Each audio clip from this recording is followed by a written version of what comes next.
Hey everybody, it's Rodimus Primal. I am here. I am chilling out. I am incredibly blessed to have so many of you guys already willing to chill out and talk. And yes, it is my 40th birthday today. So I figured, hey, you know what? I spent a lot of time with my family today, and I would figure I would spend some time with you guys live. And yeah, so thank you. I see all the happy birthdays coming in. As the number of people start coming in, I got like 59 people already so far, at least as far as what it's telling me. And I am just beyond thankful that so many of you continue to watch my stuff. And this is just a chill stream. I mean, we're going to talk Transformers stuff. I'm going to talk, I may bring up some Transformers news. There isn't a lot of stuff that people are talking about. I know some people are finding some stuff on toy shelves. I actually went to Macy's today because Macy's now has Toys R Us. So because Macy's has Toys R Us, of course, we decided to go up there, let my kids look around at all the toys. And yes, there was Transformers, lots and lots of Transformers. And let's see. I already got a super chat here. Where I got Fishy 22.8, I guess is what it's telling me, but it's telling me I can't. I don't know why I can't bring it up. But then I also got Southern Comic Geek. Thank you very much for the happy birthday super chat. I am actually going to I'm going to see how well this particular video works for a super chat video. I have a shorter one that I might be able to upload, but here we go. Transformers, more than meets the eye. Autobots wage their battle to destroy the evil forces of the Decepticons. The Transformers are awesome. The Transformers, more than meets the eye. The Transformers, dun, dun, dun, dun. So yeah, that's I probably should do a shorter version of that, but thank you very much, Trans Aaron. Again, I'm glad you enjoy my videos. I got more stuff coming. I got a whole bunch. I have figures there, like on my custom desk now. I have not seen Diamond Bolt's new video, or is that Jose? I've not seen any of his stuff recently, but thank you very much, Ethan, for the super chat. Should I do the shorter? I can upload a shorter version of that just kind of cuts off like it's just like the last, like, I don't know, like 15 or 13 seconds or whatever. Unless you guys want to see the whole one. Thank you very much. I'm trying to read all your comments. So if I miss them, I'm sorry, but I'm going to scroll through a bunch of them. Yes, today is my 40th birthday. You can say I don't consider it like a I don't consider it a bad thing. It's like I'm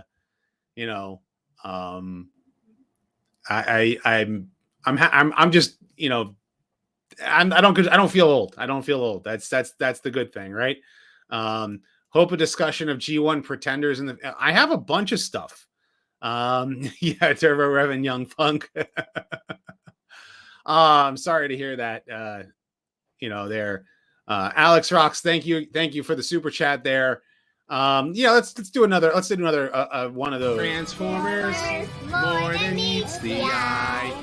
Autobots wage their battle to destroy the evil forces of the Decepticons. The Transformers are awesome. The Transformers, more than meets the eye. The Transformers, dun, dun, dun, dun. Yeah, so that was a lot of fun when I did that little video there. I don't feel old. I don't feel like cassette tapes are not old. I heard rumor that they were going to bring them back. So, what's my favorite Transformers thing that I got for my birthday? I didn't get anything this year for my birthday specifically. Because there's like everything that I've been wanting. It's like if I find it, or if it's like on Entertainment Earth, I just like I pre-order it, and it's like, well, it doesn't end up showing up on my birthday, which is kind of one of those things. And yeah, getting older is a privilege, that is for sure. I had a howling birthday. You know, how can we feel when we collect Transformers? We don't feel old. I mean, I get to enjoy them with my kids. That's the fun stuff. And maybe like a little bit later, I'll show you what I got on my custom shelf over there, because I've got some stuff percolating. So if Rico, if you're in the chat, I'm taking that Siege Barricade and I'm going to use him for parts. And I'm going to take that Blue Streak and Smoke Screen that I have leftover parts from in order to make my Blue Streak. And I am going to make an Earthrise Blue Streak. Just need Toy Hacks labels. And then I'll be cool. John Gavin, thank you very much for the super chat. Do you want to see the video, or do you want me to keep on talking? Make sure I don't watch too much memes. I don't know what you mean by that. It's yours. Yeah. Do what I got to do. Yeah. That's the thing. I'm making an Earth one. Favorite member of the Wreckers. I mean, Springer is a member of the Wreckers, so I would say him. I like Impactor, and then Springer, of course, but G1 and Transformers. I've thought of doing like more tier stuff for my patrons and my channel members and stuff like that. And who is it that says that all the time? Where is that?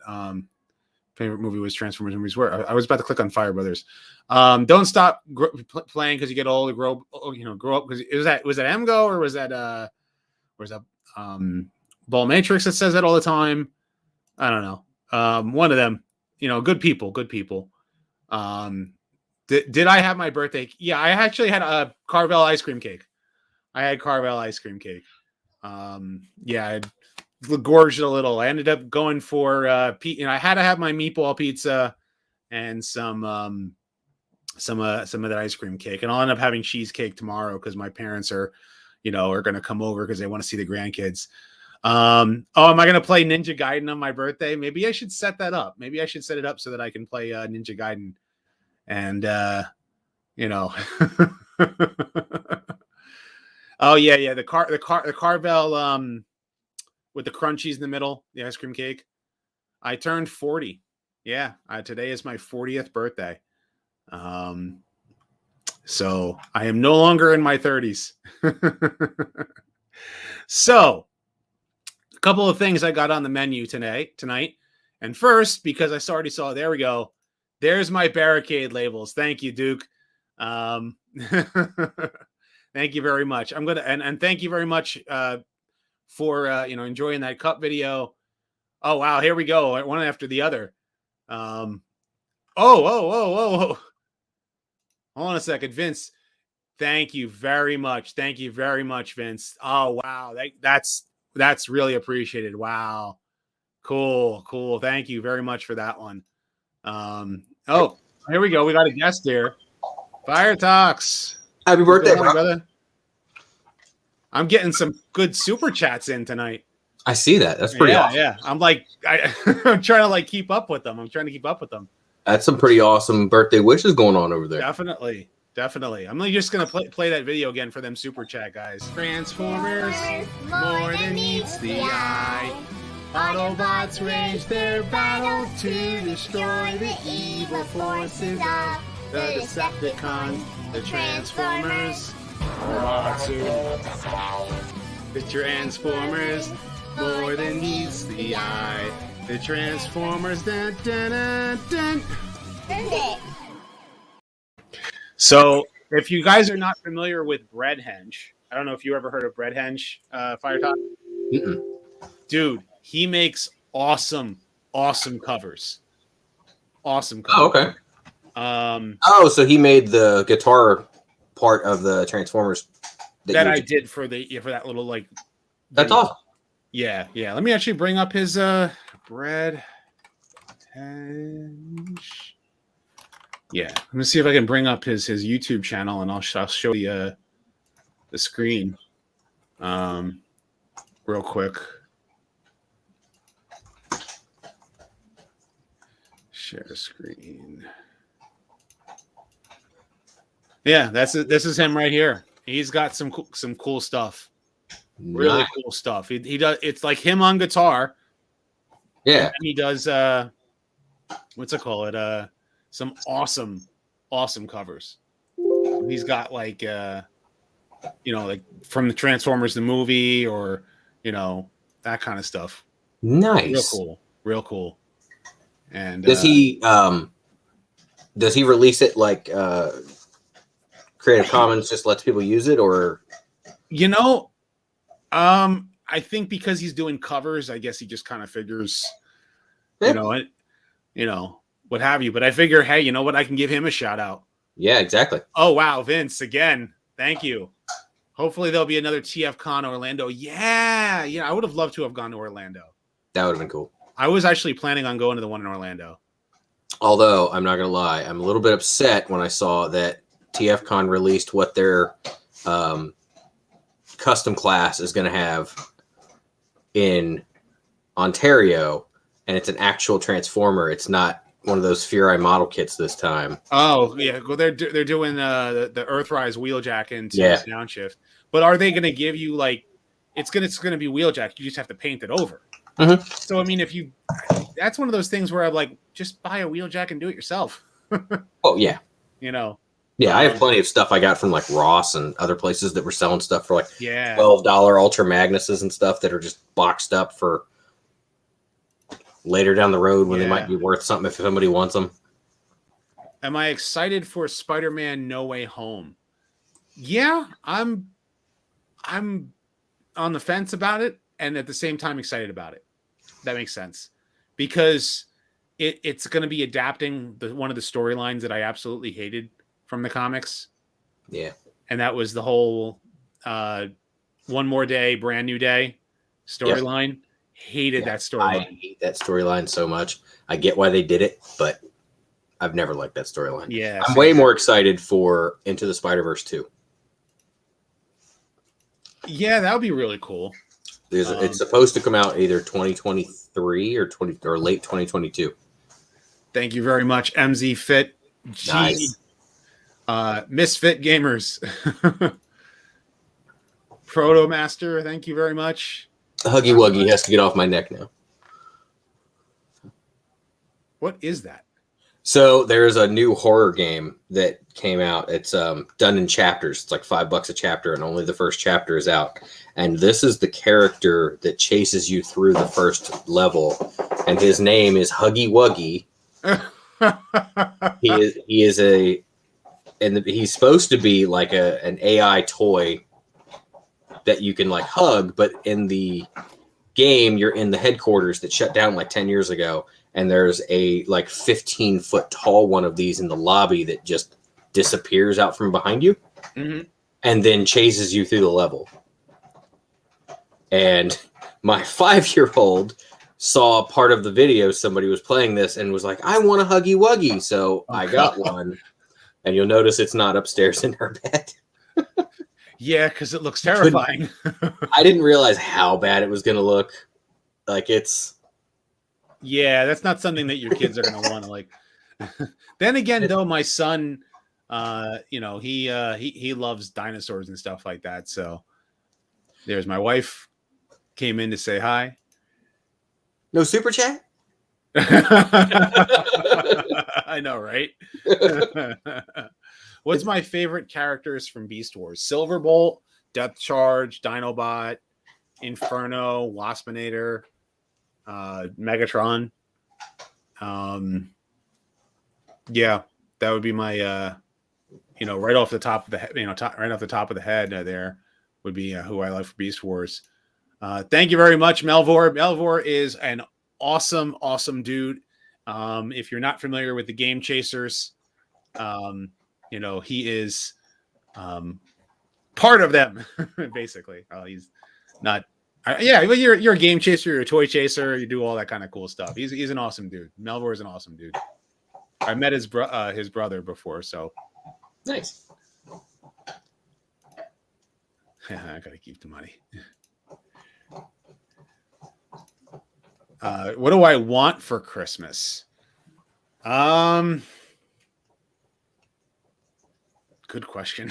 It's like, I mean, there's a lot. There's Transformers out there that would love to get my hands on, and some that I missed, like from the bigger Titans. I think that I haven't gotten.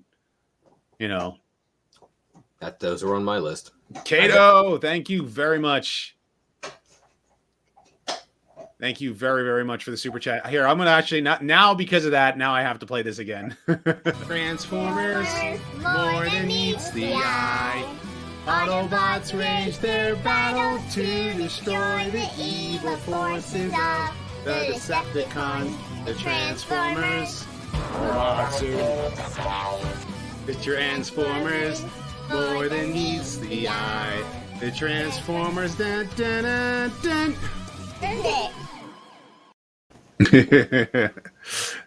I have a shortened one, like where I cut like some of the just like to like the last like 13 seconds, since it's like a 30-second or 25-second video. Yeah, I cut like 10 seconds off. But you know what? It's a special occasion, and you know what? No, I wouldn't cut it ever. I would only ever use that one. Yeah, definitely. Just that's like the best super chat video. I mean, there are some other funny super chats out there. We won't name names. I know, right? There's some super chats out there, but that one is uniquely yours. Yep, I wouldn't cut it down. Definitely. Am I going to do a Christmas special? I don't know. Well, you know what? Yeah, I am going to do something specifically. I'm thinking about whether or not I like for the character. Like, I have 2 characters I want to try and get done this month, at least. And if I can get them done, I can at least get one in time for Christmas and maybe make it Christmas themed. Because one of the characters that I'm thinking of doing is a pessimistic character. Another one is a character who is very, very different in his different continuities. So it's like, I don't know, kind of hard how I want to cover that, with so much like stuff, because I got toys to open. Yeah. You know what I will do? I will show you this. Let me see if I can get this up and over and show you guys my desk about what I got going on. So take a look at this.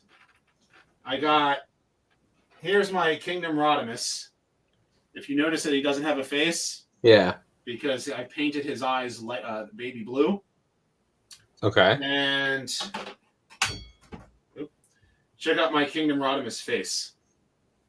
I don't know if you could see it in the light, but I trimmed off his chin and I painted a light gray mix that I made.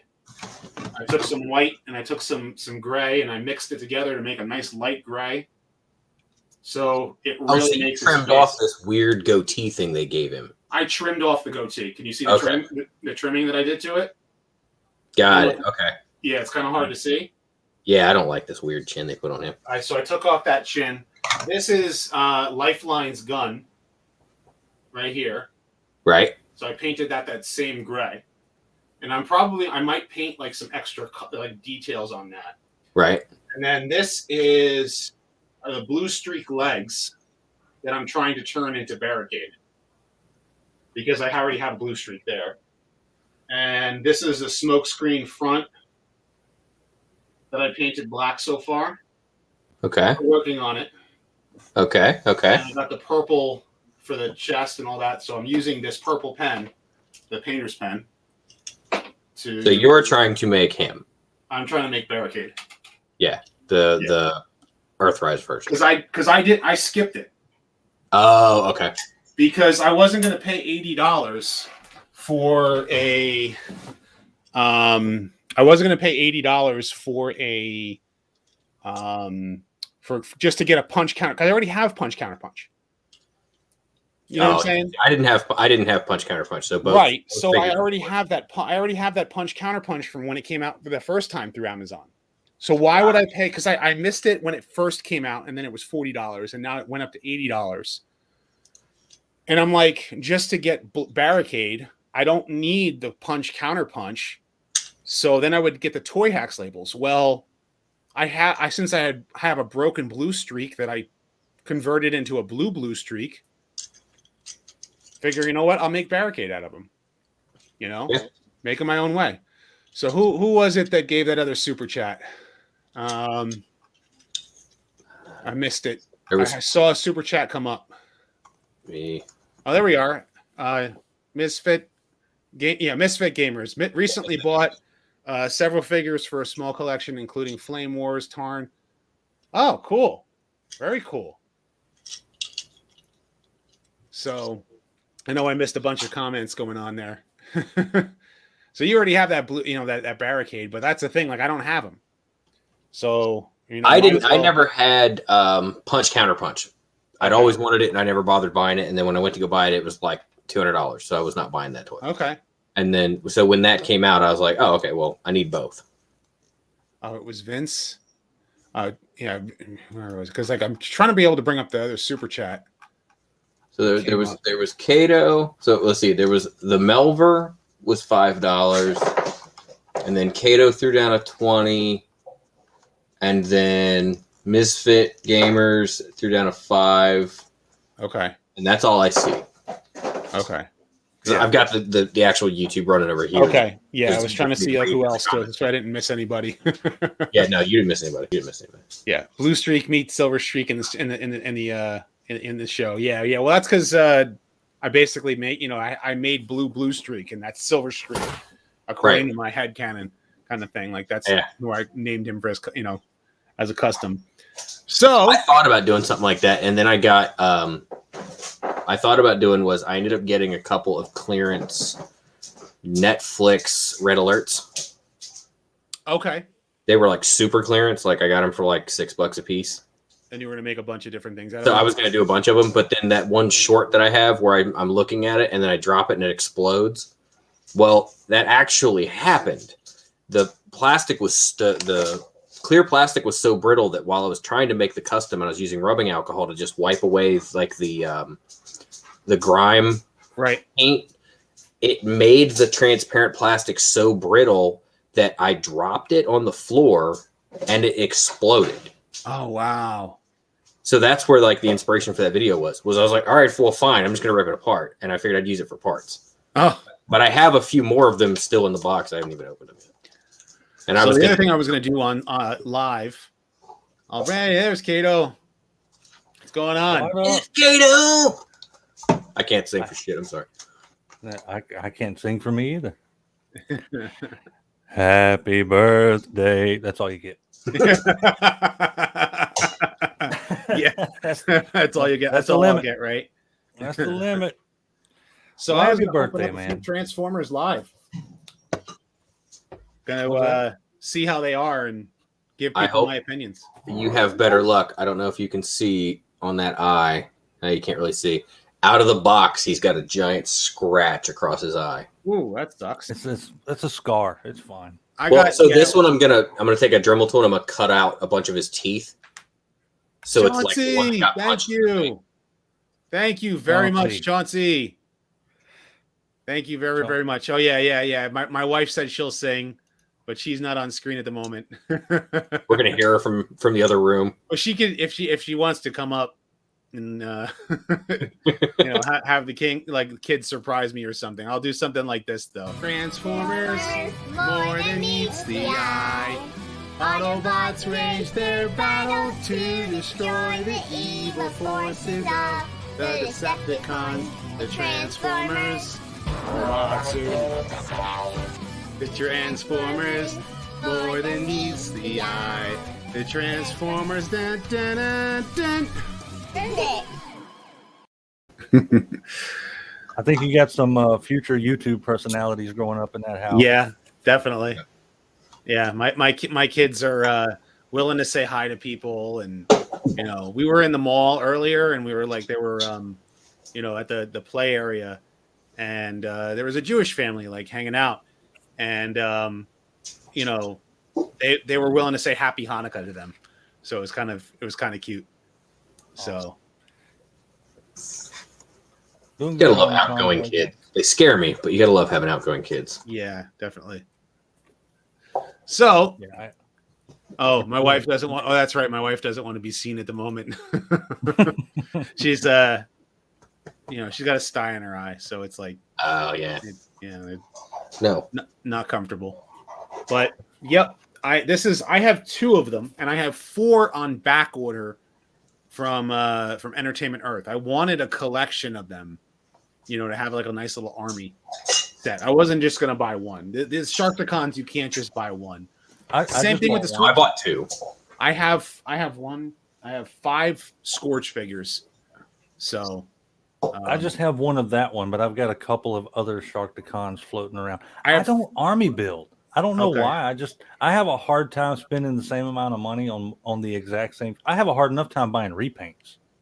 So to buy the exact same figure, I don't know. It's weird. It's a thing. But then I know I got friends that buy like 20 Cobra Vipers just to have a massive army.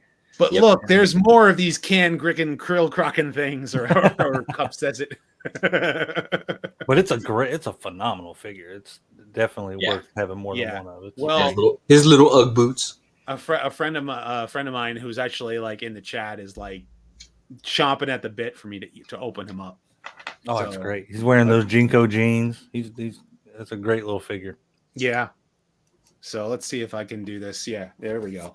So I'll open them up right on screen. Open it. Live unboxing. Yep. Live unboxing with a pair of scissors instead of a knife. Should be using a knife, but if I use my X-Acto knife, I'll end up cutting my fingers open. I'm a bad excuse for a redneck. This place is such a mess right now. I have no idea where my knife is. My dad would be ashamed. I'm ashamed. I already have Slag open, and he's like in Dino mode over there. Thank you very much for the happy birthday wishes to everybody who's coming in. But it is the Mockery of Justice background, which I could basically can take a bunch of these, right? And just make a whole diorama. Oh yeah, I bet you could take a bunch of those, and if you had like either your bookshelves or like my Detolf cases, I bet you could just line the back with a bunch of those. That'd be cool. Yeah, definitely.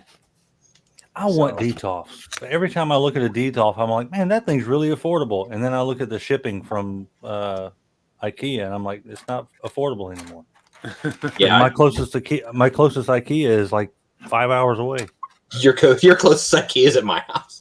So almost. The other reason why I use scissors is also to cut up in the plastic like bits. Just makes it easy. I use whatever is available. Fingernail clippers, scissors. Like I said, if I use an X-Acto knife, I'll slice my fingers open, and I've done that before. Little boots. Something popped up. The worst thing about those is when you clip them once, half of it's definitely going to fall on the floor. Yep, absolutely. I clip those above the trash now. I finally learned my lesson. I should. I'm gonna have to vacuum when all is said and done. Probably tomorrow, after like morning or something. Get a vacuum up here because this is not the only figure I'm opening tonight. So, yep. I think I've stopped opening things until Christmas. Well, it's my birthday, and I'll open up figures if I want to. Yeah. Speaking of opening things, I'm going to hijack your stream real quick and thank Fire Talks for the pleasant gift. Thank you, sir, very much. Yeah, no problem. She absolutely loves it. I did have a thought. He's wearing Uggs. You're right. He's wearing Uggs. He's wearing Uggs. You opened it and she wasn't even home, and I wrapped it. So is he? Well, she told me to open it. Or is it just that he has to come apart, and then you put them together and he stays together? Yeah, once he's together. Yeah, he's not a parts former. It's all for packaging. Yeah, the only parts forming part is you can take it off. Yeah. Okay, so in other words, it can be ripped apart. Actually, that's not a. Oops. It's a really neat way they lock it together too. Yeah, I love that. Think about it though, that's awesome. Because it's already like in pieces or whatever. This itself could in the scene where Hot Rod and Cup are smashing the crap out of them. Yep. This could be a flattened pancaked one. I think that would look great in a diorama if you had like the pit, the water they were swimming in. Yeah. And you just had that part over on top of it, just like spare me he's this mockery half out of the water. Yeah, like a piece, like if you used like the the epoxy or whatever that they use to make the fake water on those dioramas, like an alligator. You know, when you see an alligator, that would look awesome. Shocked. And realistically, if you took this bot and you took the back of it off, it's still a perfectly passable robot. Yeah, that's the thing. It's like that. It actually is. It's solid too. That's the other thing. It's solid. This is better than the Alacon for sure. It's one of my favorite Studio Series figures just because of how it feels. Like it feels like a really solid bot. It transforms well. The transformation's a blast. The way the legs fold up and everything. I think it's a really. I mean, I know a lot of people like it, but I think it could easily be in someone's top figures of the year for mainline, just because it's. Oh yeah. It does exactly what it should do. Yeah. It does what it should do. It looks how it should look. It's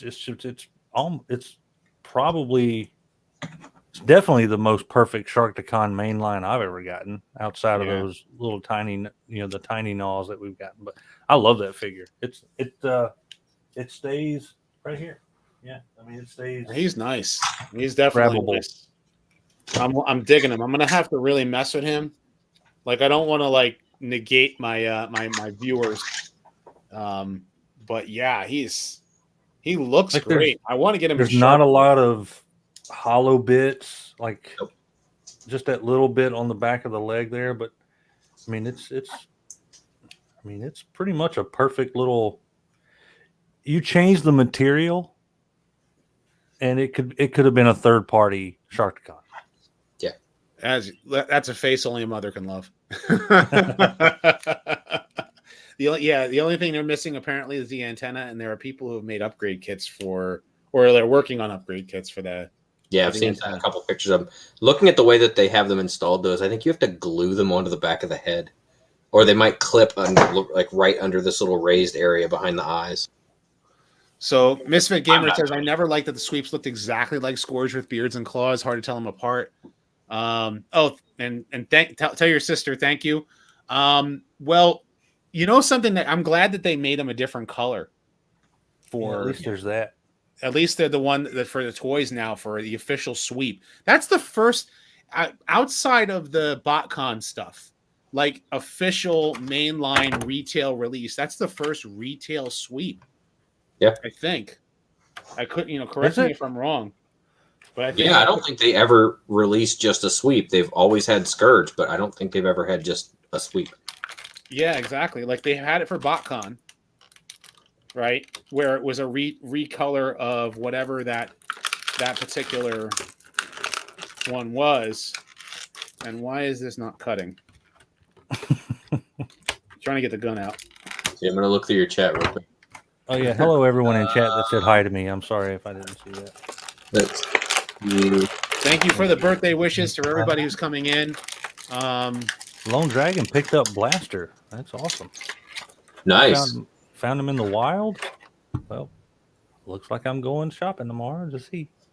See, Lone sent me a picture. It's probably I think it's the same one he just sent you. Yeah, it is, but that's really cool. So his fin, like his actual shark fin, is much larger, I guess.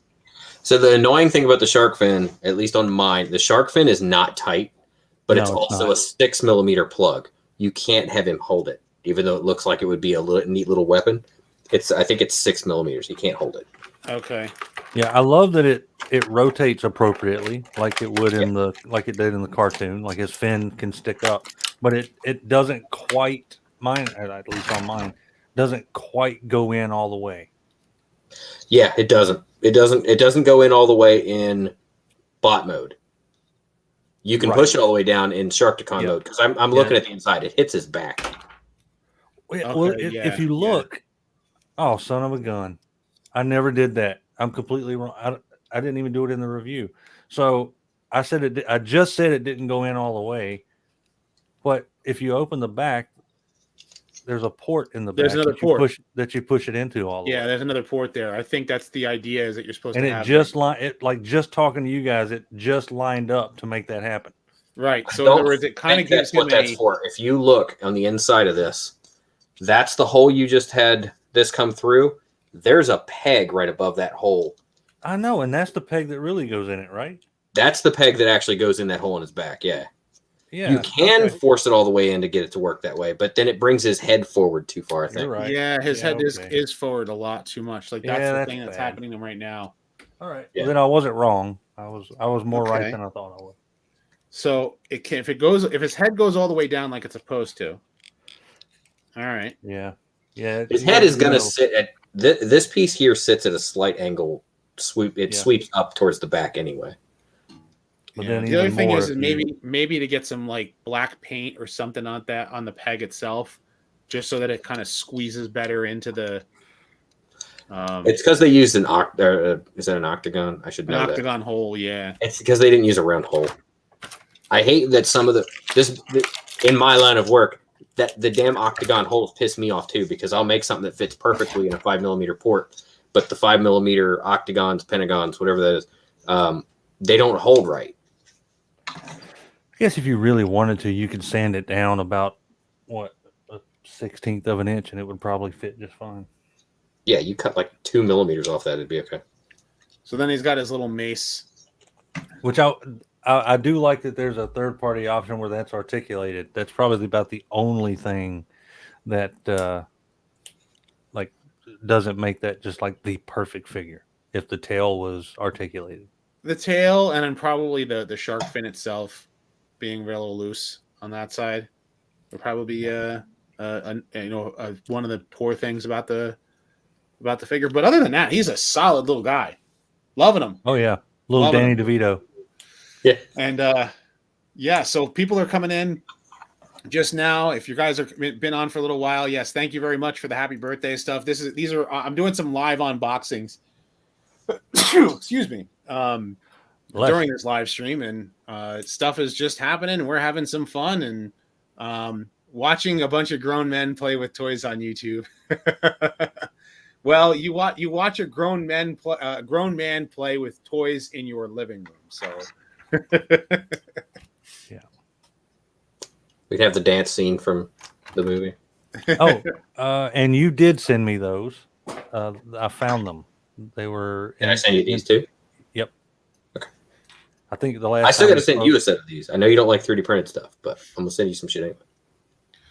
I really would like those legs for Daniel, but we gotta do something for his helmet, because I would like if there's a way to make it look like it's something in there. I was shocked that the Toy Hacks labels didn't do something with that. Yeah. So am I.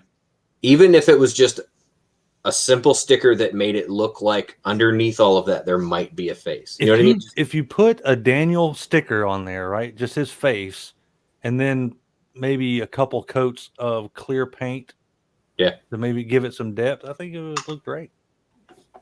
Yeah, it would. Yeah, I'm gonna mess around with him more, maybe tomorrow or something, just to kind of see what he's doing.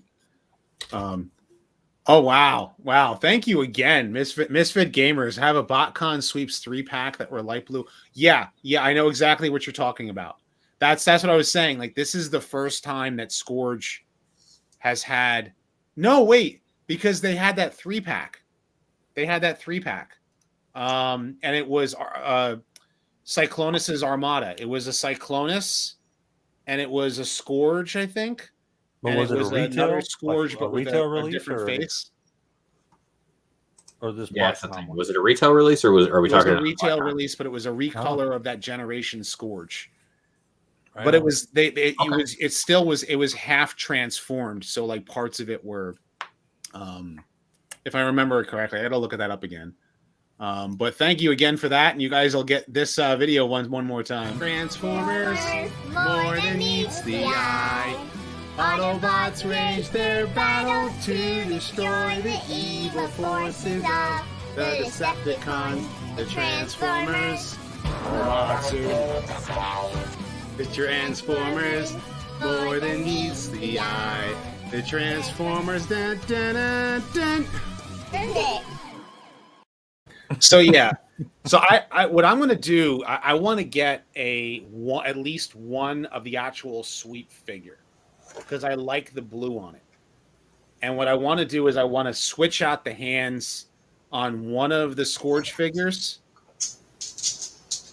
And what I'll do is, what's that? I'll be right back. I just got 2 of them. Oh, okay. And what I'll do is I can swap out the hands. Yeah, I saw a sweep at retail. I just don't. It's not different enough for me to pick up. You're gonna make it to where both of them had the open palm a little bit. So I'll have one of the Scourge figures have 2 open hands. Yeah, and I'll have the sweep have two. I'll have Scourge have 2 fists. Yeah. So this way, and the thing is that both of the hands, the closed fist and the open claws can hold a gun. Oh yeah, for sure. So it's not like that they're not useless. Yeah, and I can at least have. I remember when they mentioned that on one of the, I think it was on one of the Hasbro Pulse where they announced it. That he was like, I'm not going to tell you not to do it. I mean, he knew people were going to. Yeah, he knew people swap those hands out. Right. They had to think of that. I mean, when they made it, it had to be something that they thought of. I did not attend TF and New Jersey TF Toy Con. Now there was too much stuff going on. I think that I had. So you actually did it? You swapped out the hands, or? No. So I was just looking at it since you were saying it before I got back on. You'd have to take the entire forearm apart to do it, but I might actually do it right now, just because I don't care. I just have to open one of these, and I just got the worst cardboard paper cut ever. So the worst kind of paper cut. The other figure that I actually recorded an intro for. I'm gonna open up these guys. Oh yeah. That's the Earth Mode Sideswipe, right? Yes, I'm finally gonna open him up. Before I do though, I should show him this guy off. Since I got him at TFCon. Oh yeah. I love this guy. I freaking love this guy. The group hunt Skylynx. Everybody was keeping an eye out for Skylynx. If Bert's probably not on because he's probably busy. No, he's probably asleep. Yeah. This dude, I gotta send you that neck piece that makes it look like the G1. It's just a little piece that clips on the back that makes it look like it's got an extra white panel going down. Oh yeah. I'd show you, but I don't have any printed right now. That is a phenomenal figure. Freaking I love that man. Great ratchets, a great transformation. The only problem I have with him is his wings. That's exactly what I was about to say. I'm going to throw. I have a thing of Kiki's, but I've not used it on anything. So I'll actually show this on camera. First and foremost, thank you very much, Primal Savage. Thank you for that. Thank you for the super chat. But the wing just. Yep, same. And also, this piece here pops right off. Yep. It just can't keep it on. It's not so bad on this. I think this side is fine. Like this wing. Can I get it in there? Well, Commander Modesty's here. That's right. I'm going to have to break out the Kikis. I got Black Friday from Toy Dojo. I finally picked up the MMC's, their Mirage, and it's got some loose bits that I need some Kikis on, but pretty sweet little same thing with like this wing probably could use it too, but this wing in particular pops off much easier. It just comes right off. It doesn't even like mine does the exact same thing, same wing. And I'm wondering if there's something like with just the plastic in there that could like fix that, to like be tighter so that it stays, And if there is, I'll do it because this is a freaking great figure, man. Like he's just so cool looking. The fact that, like, all of his transformations are great. The only transformation I haven't done is the base mode. Yeah, just don't do it. It's cool. It's cool that it does it, but it didn't need. They could have left that out, and it would have been just fine. Yeah, like it's just something that wasn't necessary. I got Skylynx for Christmas in 1986. Nice. And I'll never forget it. He was the walking, G1 Skylynx could walk. Yep. Loved that figure. Loved that figure. At least the base mode doesn't take away from anything. Thank you very much, Leland. Till all are one. Wow, we I'm not trying to ignore the comments. So if you guys are thinking that I'm ignoring the comments, I'm not. Will there be a Big O retrospective? I gotta rewatch. I know how long it's been since I rewatched Big O. It's been a while. That went like 26 episodes, and it ended on a cliffhanger. I never watched it. Aaron Kincaid, with the voice of Skylynx, was also the voice of Killer Croc in Batman the Animated Series. Oh, interesting. I think I knew that. I think I remember that. Ba weep grog na weep nitty bong. Ba weep grog na weep nitty bong. Don't act hostile.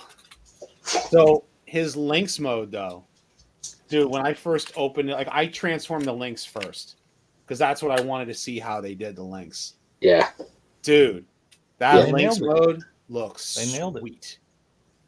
They did. They could not have done a better job. He's such a good figure, man. I'm gushing over him. It's almost as good as the Titans Return version. Don't talk about Deluxe's chicken. Yeah. So they definitely did this on purpose because with the coloration changes, there's a difference in the color. It looks like there's a difference in the color of the light blue, but there's also a difference in the color of the dark blue. But this hinge is not the same color as the hands. The hands are exactly the same color. So they knew that we were going to rip these apart and do this. Oh, wow. Well, they said it. I was telling when you stepped off. I remember when they announced it on Pulse. They even joked. They were like, "I'm not going to tell you not to do it." So I'm going to have that right there. That Skylynx and just like Jetfire, those feel like Commander class figures. Yeah, I got Jetfire right over there, and I've got them up Rodimus does too with the trailer. Oh yeah, I'm not dissing Rodimus. I'm just saying they feel like an upper class of figure.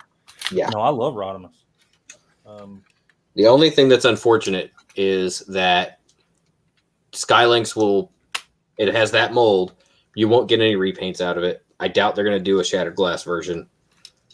Yeah, they probably won't do a Shattered Glass. It would be cool to see it retooled into maybe a new character down the line. Using that figure would be really cool. Was there a Shattered? I don't know enough about Shattered Glass to read. Was there a Shattered Glass Skylynx? No, not that I could find. I looked a little bit to see if maybe that was a thing because I was really excited when I saw the Shattered Glass Jetfire. Yeah, because if I had an excuse to buy another of that, I'd buy it. Man, it's just this is just once I can fix the wings, he's literally just I'm gushing over him. He's just such a cool figure. Such a cool figure. Some of that Kiki stuff is probably going to be your best bet. Probably, yeah. Hey, I have Mod Podge. I don't know if that works the same too, but Kiki probably is able to get into the joints, I guess. It's very fluid. So Cyclonus' Armada. Thank you very much again for the super chat. Draw him as a character called Armada. So I'm gonna guess that you're gonna say that's the one that's Bombshell. Since Flint Dilly, the other Joe Troutman wrote it as it is Skywarp. that Hasbro stop motion that they did. Thank you very much. That was brilliant. And I'm going to leave you guys again. I'm going to do this again since, the super chats that have been coming in. Transformers, more than meets the eye. Autobots wage their battle to destroy the evil forces of the Decepticons. The Transformers, the Transformers, more than meets the eye. The Transformers, dun, dun, dun, dun.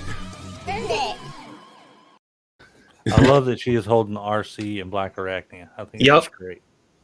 She wanted to make sure she had the female. Oh, so you put that on the Scourge, right? 2 open hands? Yep, I just put the 2 open hands on Scourge. The only thing I don't like is if you look at Scourge's original hand on the inside, but then look at the new hands, and both of them look like this on the inside, where there's massive underspray, like they didn't spray the inside of the palms. Oh, yeah. Interesting. Not bad for an old timer. Old timer. That's something you'll never be. That's something you'll never be if you don't get enough Transformers in your collection.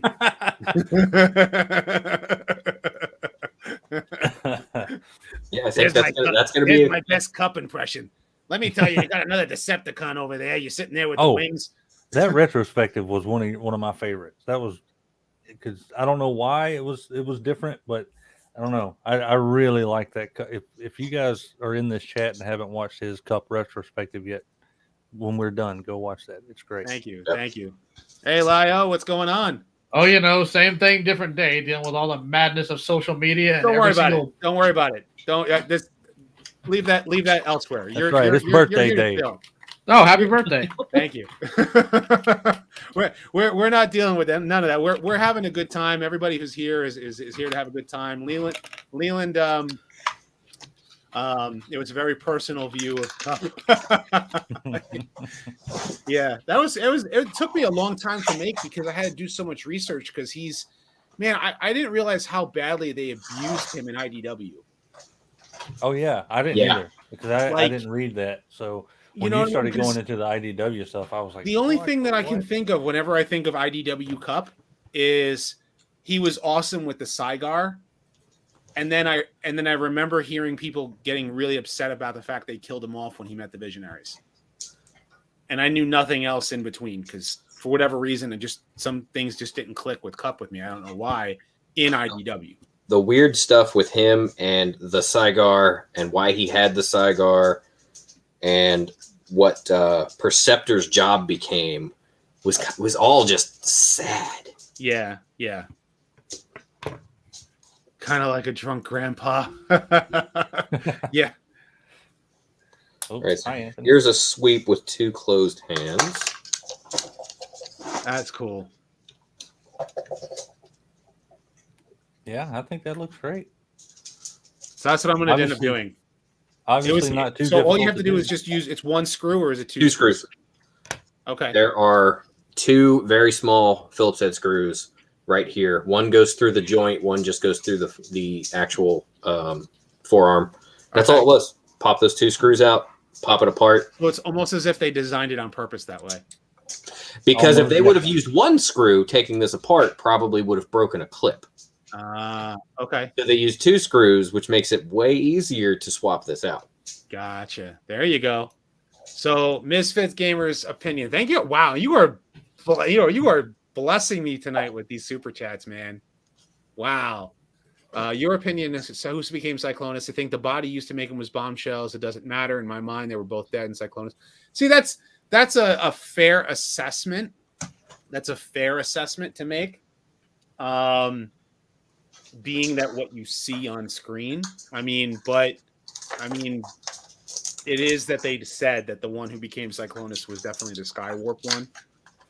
And one of them has to either be Armada or a third sweep.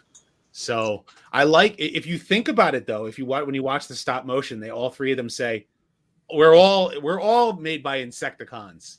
That was like literally them saying all 3 of them are bombshell, kickback, and shrapnel. Yeah, that was clever. It was great.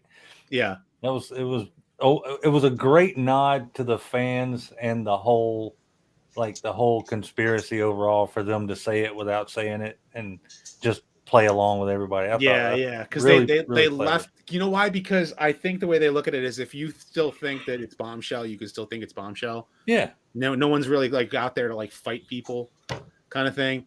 Man, Corzo, thank you very much for the super chat, man. Thank you very much. Liar, how you doing chilling out in the corner? It has been a very, very long day. I just got back home from work. So you're just chilling. Yeah, pretty much. Also, I know you want this to be a positive, upbeat stream, so I'm holding back the rage from the new releases today.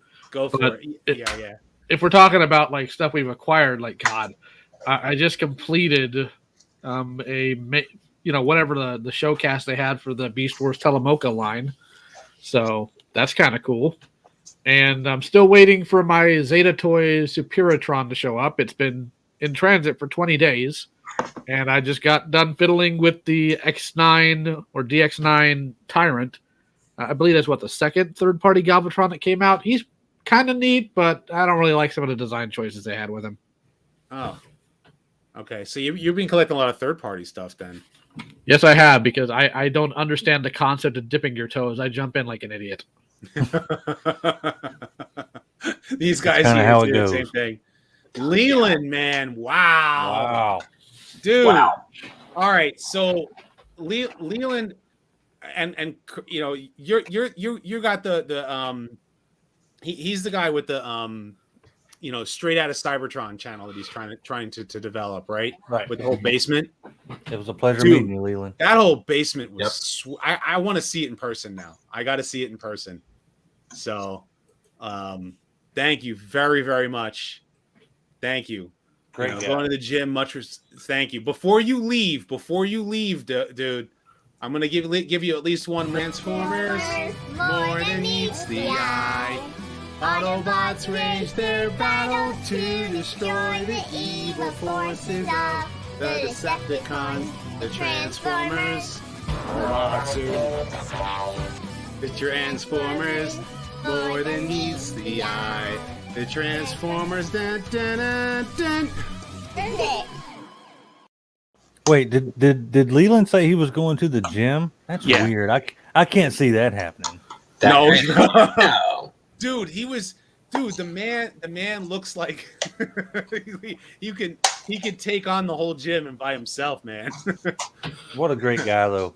He was good. He was. We've awesome said it plenty of times, but that was one of the coolest things of going to TFCon was meeting. Lio was supposed to be there too. Awesome.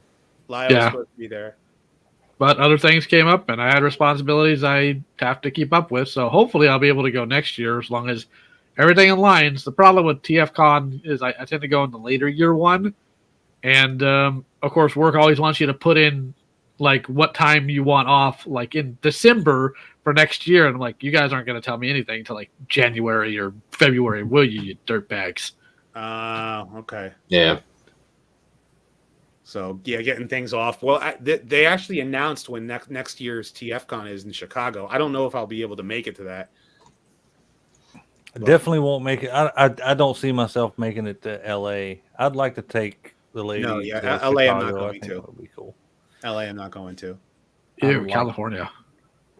Yeah, I'm not going to California. I'm probably not going to Chicago either.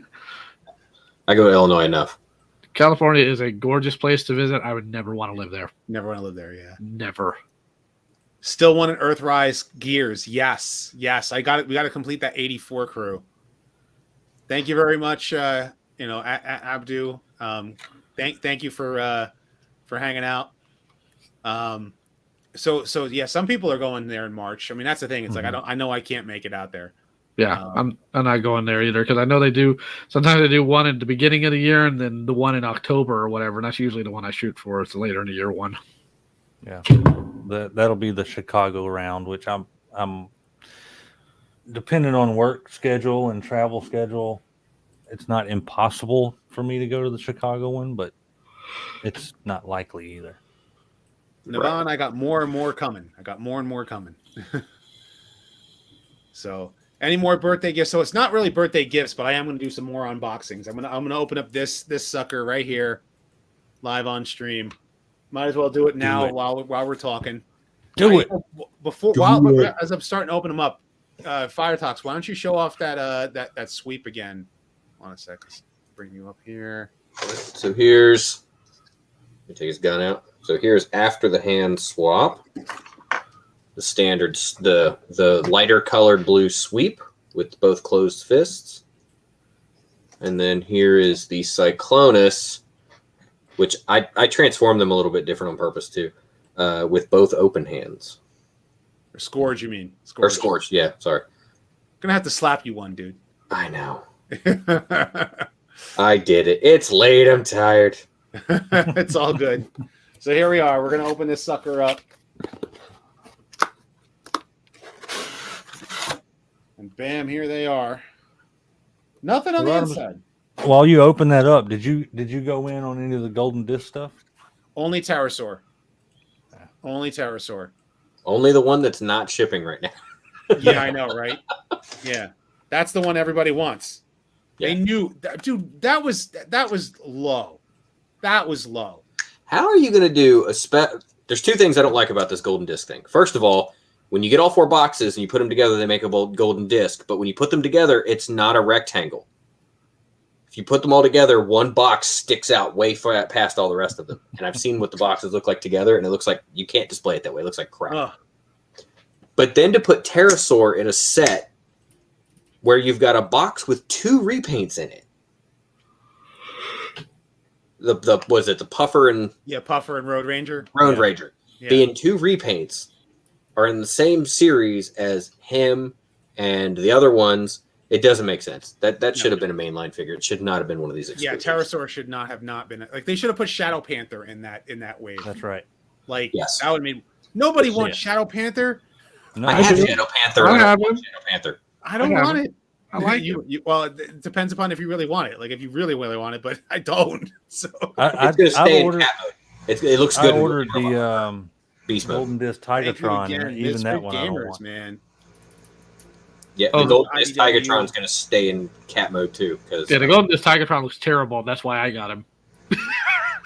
But my Tigatron got canceled, so I don't know when I'll get one. I'm very. I'll probably end up canceling the golden disc Tigatron. Every time I look at the picture of it, I'm just like, oh god, that thing's same reason I don't like Shadow Panther. Yeah, I don't like the head sculpt. I don't like the no disrespect to anyone who does like those. Yeah, I mean that's the thing. Like if we don't like a figure, I mean, come on, you want it, go ahead, go for it, man. We don't have to like the same stuff. It's okay. But Spotlight, Megatron, Windblade, Volume 1, okay. So some of the earlier stuff, like a lot of the origins within that universe, there's some stuff I like and some stuff I don't in IDW. Some like as the stories went on, it just got really bloated. And they tortured poor Cup. They tortured Cup. They tortured a few other characters that just I wasn't too happy about. But, have you read what IDW does to Grimlock in that series? I didn't. I didn't see like where his story ended. I don't remember if it ever actually comes to a complete end, but the way they treated Grimlock to where he's basically a pet on a ship at one point. They did it to Skylinks. No, they literally give Grimlock brain damage. They literally gave him brain damage. Oh wow! He basically is the equivalently of a puppy that doesn't know better, and they treat him that way. Wow. Wow. Because I mean, Skylinks had a doggy bowl. Yeah.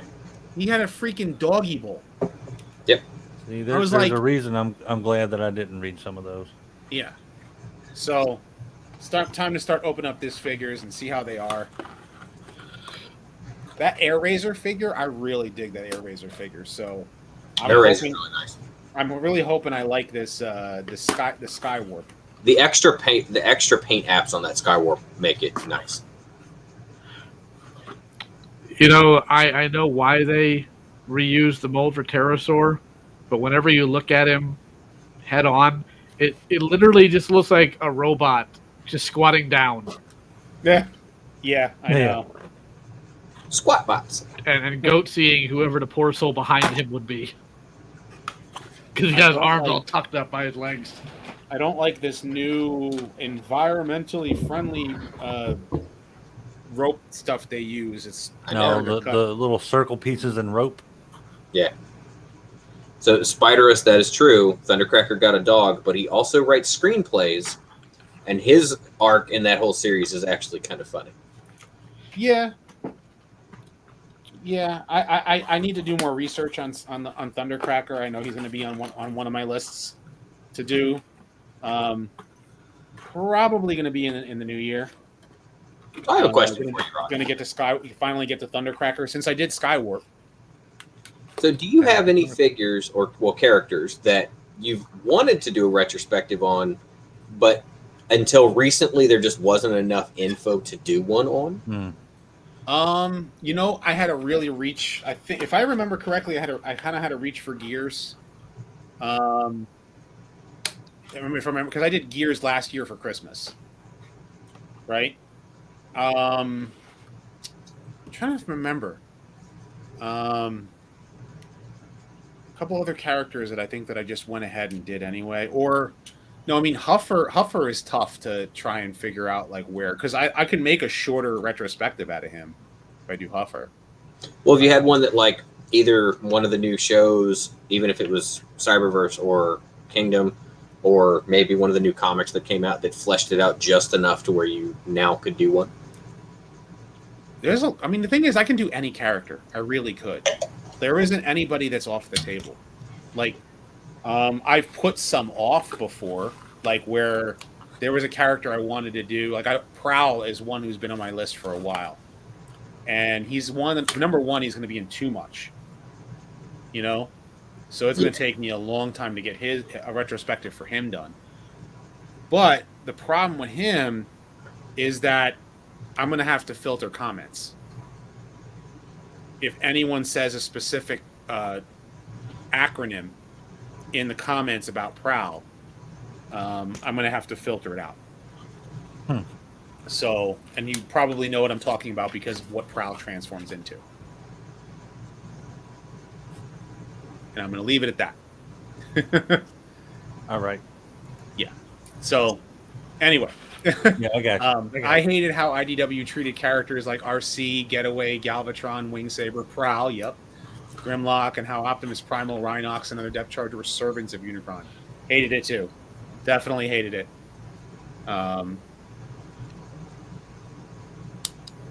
Yeah, the way that they did Prowl was weird. Making him making him Devastator's head was really weird. Melvor says do a Crimzeek. Do Crimzeek. You should do a Crimzeek retrospective as a gag. It only have to be like 5 minutes long, and the only thing you say is Crimzeek. Yeah. Wheelie. Oh yeah, Wheelie was another character that I kind of like was trying to find stuff. Like I was trying to figure out how to do Wheelie right because I was thinking about doing like an opening with rhyming, but I'm not that gifted of a rhyming lyricist. So you kind of wouldn't expect that out of me. Oh, you got a Crimzeek there? Yeah, tiny little Crimzeek that came with the camera set. Okay. And then I have another Crimzeek that came with MP5, but that would mean I'd have to look at MP5, so I'm not opening the box. I am trying to get this last missile. This figure's terrible. I hate this string stuff. It's like it's all knotted. Oh, hate it. Yeah. Hate it. I use flush cutters for those. I don't even mess with them. I just cut them straight off. I just use nail clippers. It works just fine for me. That's what I said earlier, Lyle. Just grab some nail clippers. And it's cheap. There you go. The fun thing about the Thank you again for the happy birthday stuff, but go ahead. Sorry. It's all right. It's fun thing about the Skywarp thing with all this in the Kingdom 2-pack. The first Transformer I bought that I can remember with my own money that ultimately led me down the line of collecting Transformers was the original Magna Boss. Oh, okay. Yeah. So, and I recently actually picked up like the Japanese version of it because I'd been so busy chasing modern stuff, my dumb brain completely forgot about all the stuff I wanted when I was younger, and now I'm finally pursuing that stuff. So now I have a nice Japanese Magna Boss that I handle very carefully, and the Skywarp there is pretty cool. This one, I personally feel like there's a lot of problems with it, but nothing some customizing can't fix. Well, he's more so a it's just you can kind of tell he's just from AirRaiser. He looks really nice just looking at him. There's a lot of. I'm also like a zoology nut, so I'm looking at that. I'm like, this is supposed to be an eagle, but this is a falcon, and I know it, and I hate it. I actually said that in my what's it called? I did hear about that. I actually said that in my Skywarp video. I said it was an eagle-colored falcon. I actually said that. And I knew what it was on purpose. He needs his swords, though. He does. But you You know need the swords. what's really weird with him is if you look at his wings, they're the proper like brown color on the top, but they put this really weird brown on the inside of the wing, and I don't know why they did that. Yeah, I see what you're talking about. Yep. Yeah. I see exactly what you're talking about. He looks nice though. He looks nice. Like he's one of those that just kind of like it's the novelty of having the character. Yeah. Kind of thing. Like, Yeah. you know. Thank you very much, SS. Thank you very much. Thank you, William. There's just so many. I'm trying to go through the comments as I'm messing around with the toys. So if I miss you, don't take it personal. Now Hasbro, give us an updated Magnaboss combiner, you cowards. Come on now. Yeah, we definitely need one of It's those. coming. I got a feeling. Well, guys, I'm going to take off. I got to get up in like 5 hours. But I did want to come on and say happy birthday. Thank you, Say Kato. thank you to Fire Talks. Lio, great seeing you on. Thanks for You too. coming and hanging out. No problem. Yeah, check it Everyone. out. Like, Take care. Happy birthday. Love Later. you, man. I'm out. Night, man. here, Kato. It's bedtime. Need a legacy override? You know what? I would like to see more. I would like to see that character. If they do her, though, here's the thing. Do they make her override or Nitro Convoy? Both different decos. They will reuse the mold True. and then put one up on the Hasbro online with some really weird deco of an obscure character that's like 30 years old that nobody paid attention to. So, Sideswipe. Really, the selling point to him is going to be his vehicle mode, isn't it? Yep. It's That's neat. what- I customized the crap out of my Siege one. And so I'm like, so when I got this, I was like, you know, I kind of feel in one way kind of chipped. Like, in a way, because it's like I already got him. You know? I already got a serviceable Sideswipe, but I like the white on this Sideswipe a lot better. Like the white already, I can tell is a much brighter white than on Siege. I really like that side swipe.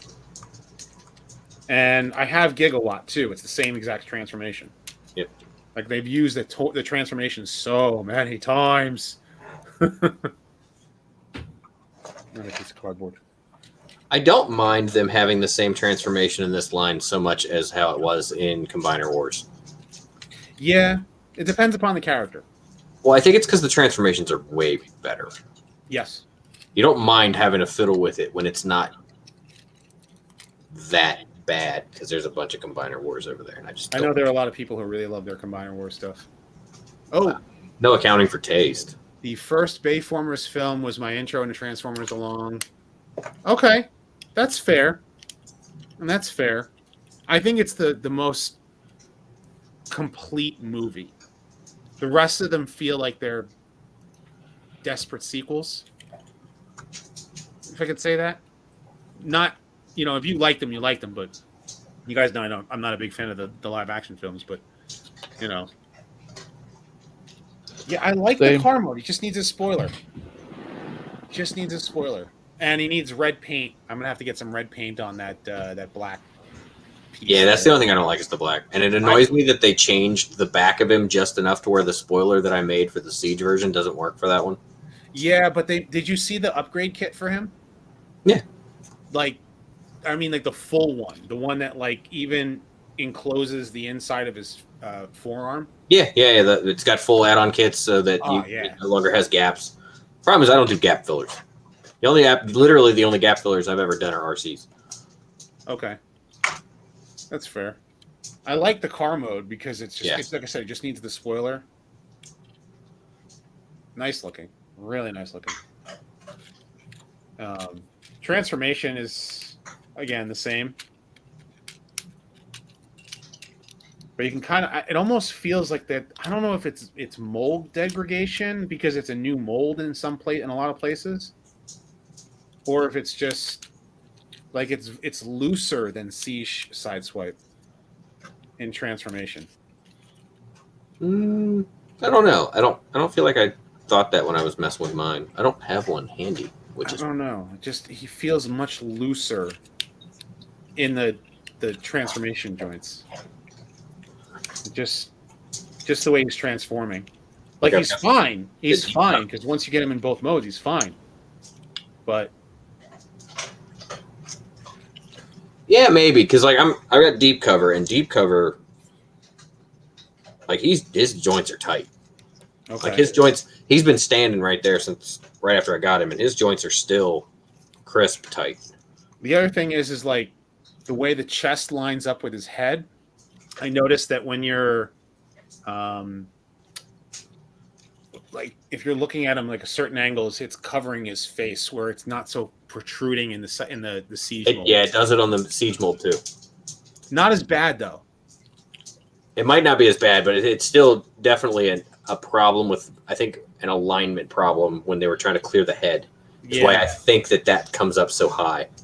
But yeah, like if you're like the way they stand above my computer right here, like you can't see his mouth on any of that mold. Mm-hmm. It's all. I want to give these guns to the siege one, and then use the other kit for, or the non-F kit for sideswipe for his guns, because I like the shoulder cannons better because it's tiltable. Oh, okay, yeah. Yeah, so that's a great upgrade kit for him. So, digging the sideswipe, definitely digging sideswipe. So let's start looking at the other comments because I know I missed a lot of comments before I get to the next unboxing. Speaking of which, Lio, were you on when I was showing off Skylynx? No, but I have him, and he's pretty cool. I love this figure, dude. I'm glad they finally. I got him at TFCon. I'm just glad they finally leaned into him. Like they didn't like halfway do him. They're just like, you know what? He's weird. He's freaky. He's kind of goofy. Let's do it. Yep. I love it. I love this figure. Like the only problem I have is the wings, and that's something I'm hoping it can fix. Yeah, they're a little bit fidgety. Like staying where they're supposed to be. If I get some Kiki or Mod Podge in the joints, I'm hoping that will fix him. He's a great figure. Great figure. Yeah, really nice. That's a good use of the Commander Core class. Does the same thing. Absolutely love this figure.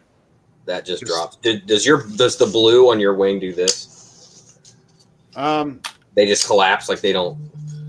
No, mine are pretty. They're tight. Yeah, see, mine if you blow on this wrong, folds down, and it's only on one side. Like this side has proper stiffness to it, but this one. Dino, Bone Crusher, Jazz, Joel. You see, like certain characters are okay in the live action films, because they're unique. But then again, like when they went with a character like Jazz, it looks like Jazz. That I look, you can squint it, not live action Jazz, and it looks like Jazz. Whereas you look at Starscream and it doesn't look like Starscream. Right. I do love some Bayverse Barricade though, and the influence it's had on the new Barricade. I'll give him that. It's a unique. It made the character unique enough. Yeah. Because all he was a Micromaster before that point. Right. I mean, there was other characters named Barricade, but the one that when you think of is the live action one. Did G2 art remind me of later Marvel artwork? Well, it was all 90s. It was that 90s extreme artwork. Or if you go into late 80s Marvel, like when Andrew Wildman drew Transformers, every time here's my wife and I were spending some time looking at some of the later issues of G1 Marvel Comics. And if you're familiar with Andrew Wildman's Transformers during that time frame, all of the screaming Transformers are like this, making this face. Every time. And you look at it and you're like, why? Yep. Like Galvatron makes that face, Cup makes that face, Scorponok makes that face. Did he draw the one shot that there is of Optimus Prime without his faceplate on? Where it was like the horrible grin. That was issue 76, yeah. Well, it was not really a grin, it was a speaker. No, not that one. There's another one, and I don't remember. I think it's something about Race Day, or it might have been one of the kid books. Oh, that was one of the Ladybird books. That's what it is. One of the Ladybird books. And Ladybird books. Like he doesn't have his faceplate on, and it's awful. Yeah, well, that's why I made that whole video on it with the red eyes and everything. Yeah, it's like, oh, don't ever do that again, please. What is my favorite Earthrise toy? Just a specifically Earthrise.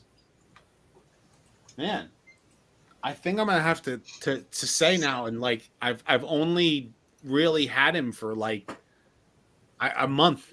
And I've only I literally opened him yesterday, and I'm kind of gushing over Skylynx. Like I really am. Like it's kind of hard to like, because a lot of the other Earthrise toys were great figures, and you know, am I going to review? Did I review season 4 episode, like the second the second episode? I didn't review it yet, did I? I didn't get a chance to review it because I was waiting for it to come out proper. And I wanted to make sure everybody had an opportunity to watch it before I reviewed it. Because I wanted to talk spoilers. But then again, it was done and over with. I have to double check if I don't think I did. Because I was that's right, because I'm my name is listed in episode 1 in Cybertronian letters as a signature for Save the Singlehorn. So, and that was definitely me. And because Randolph heard and was and a lot of the team there was happy enough that I was reviewing stuff. So that was awesome. I do not yet have Kingdom Red Alert. I have Siege Red Alert. I don't have Kingdom Red Alert. But if I was to say my favorite Kingdom figure is definitely that Rodimus Prime figure. So the other figure that I am going to open today. Open up the other box. Nice. It's time to open this one up too. So, although now I kind of feel like if I known you had that box, I would have told you to open that one first and then the other one later, because you're gonna be a little disappointed with this one. Okay. Well, the 3 figures are sitting on my desk, so I can judge them all accordingly all at once. And yeah. So Single Horde appeared it appeared in season 3, but they said save the Single Horn in season 4 during the whole like ending thing. So yeah, I'm trying to think of what I would consider to be the best figures of each wave, and I think it would have to be for Kingdom. It's going to be Cyclonus. I love that figure. Cyclonus would probably be my number 2 next to Rodimus. Yeah. And I actually totally get why you say that. What's that? It is an awesome, like the Rodimus figure. I know people like to poo-poo on it, but the Rodimus figure by itself as a figure is great. If you have a trailer that doesn't have some of the issues, the trailer's cool. It's just overall bang for your buck. That's Cyclonus. It's so good. But then like the only other 2 that I can think of that are like top of the line for each wave would be Skylynx and Jetfire. Yeah, Skylynx and Jetfire were great, and I like the Optimus could have had issues. Like I don't like the fact that he doesn't have the flies that Rodimus has. Yeah. I'm not happy with. There's things about every single Megatron that has come out, and they've released so many Megatrons. Like, there's a thing about every single Megatron that I'm not like. This is not. I don't know. I want that G1 cartoon head. I really want that cartoon head. I have the Siege Megatron. I have the Netflix Siege Megatron since it was on clearance. The one that comes with the purple T-Rex. Mm-hmm. And then I have the green Megatron. The green Earthrise Megatron. Those are the only ones I got. I didn't go down the rabbit hole with the Megatrons. Now, the Optimuses, I'm looking at like 8 trailers of all different colors. Like I've got,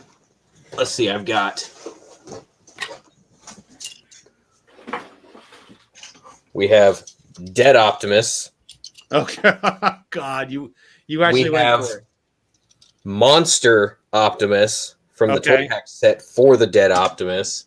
And then I've got 2 Earthrise Optimuses because I was gonna custom one of them, and then I found out what I was gonna custom it into was becoming a real figure, so I don't have to anymore. I've got the Laser Prime or the Amazon truck. Oh, I was gonna make him the Amazon truck, and the trailer have on the back of it have the there's more to Prime than meets the eye because I have that shirt. Okay. And then found out they were gonna do an Amazon truck, and I was like, well, I don't have to do this anymore. Okay. But yeah, so I've got 2 of him sitting here somewhere. Yeah, I've got one of them. One of them is the one I was gonna paint, and then the other one's the one that I pose with my little Thor hammer. And then I've got a Nemesis, and I've got a couple of the Siege Optimuses, and then I've got the big Galaxy Optimus.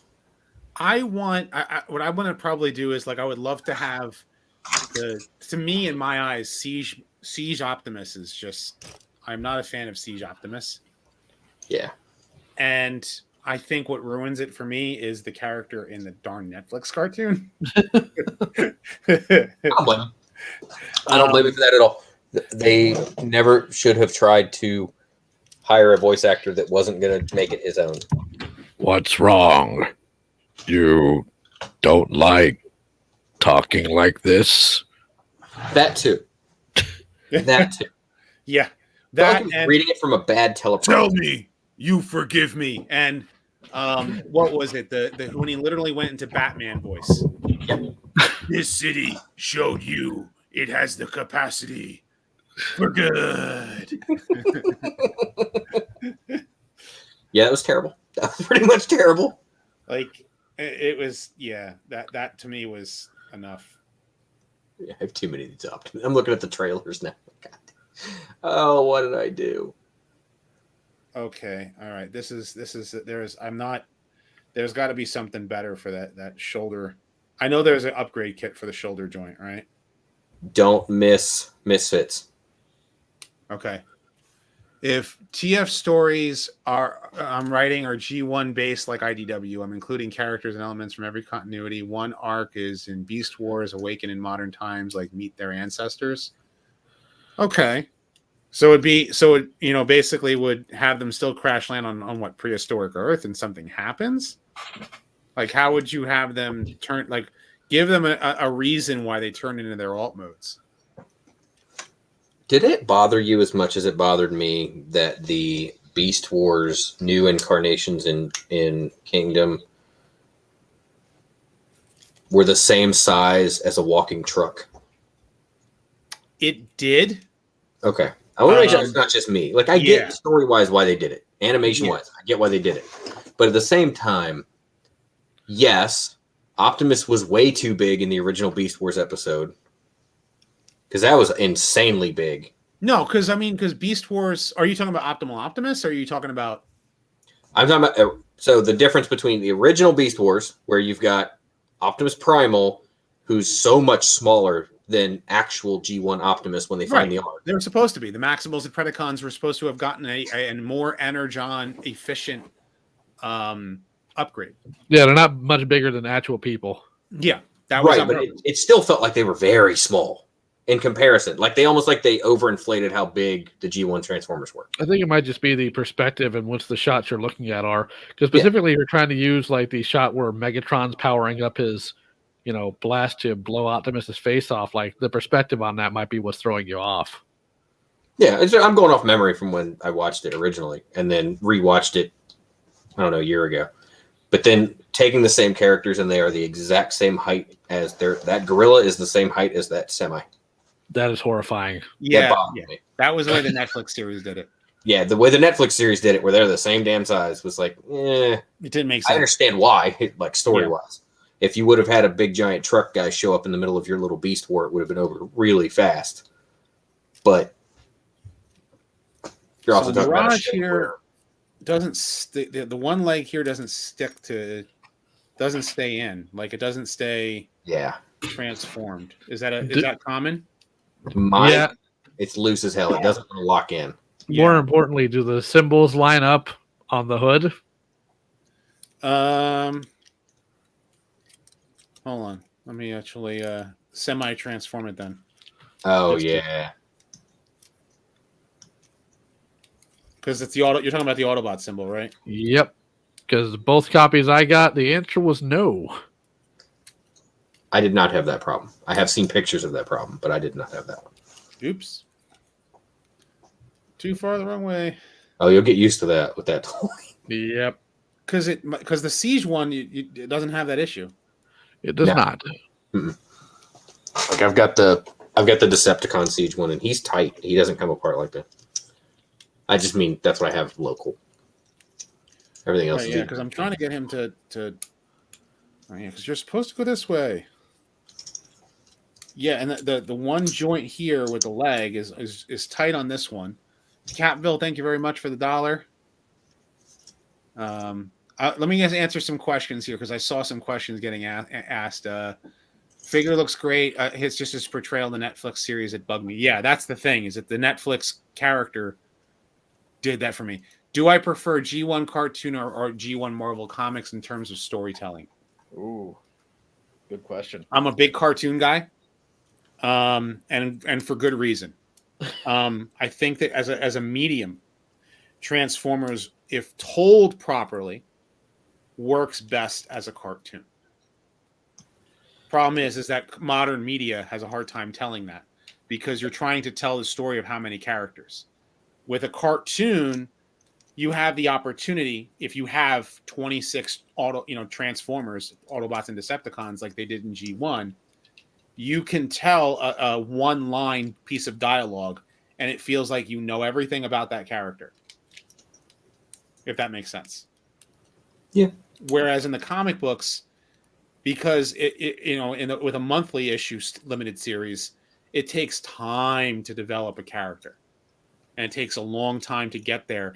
And if you have that many characters, they feel like they get lost in the shuffle. Like in IDW, you look at the Lost Light, and they were just basically background fodder. Yep.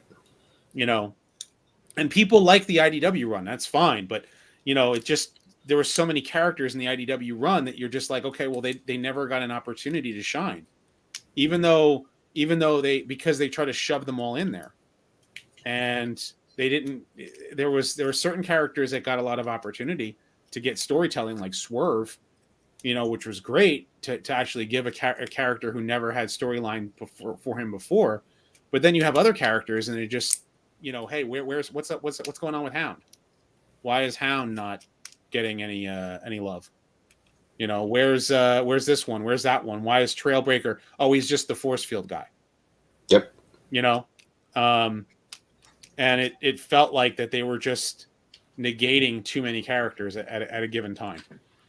The Lost Light specifically felt like they gravitated towards like a dozen characters that were the main cast, mm-hmm.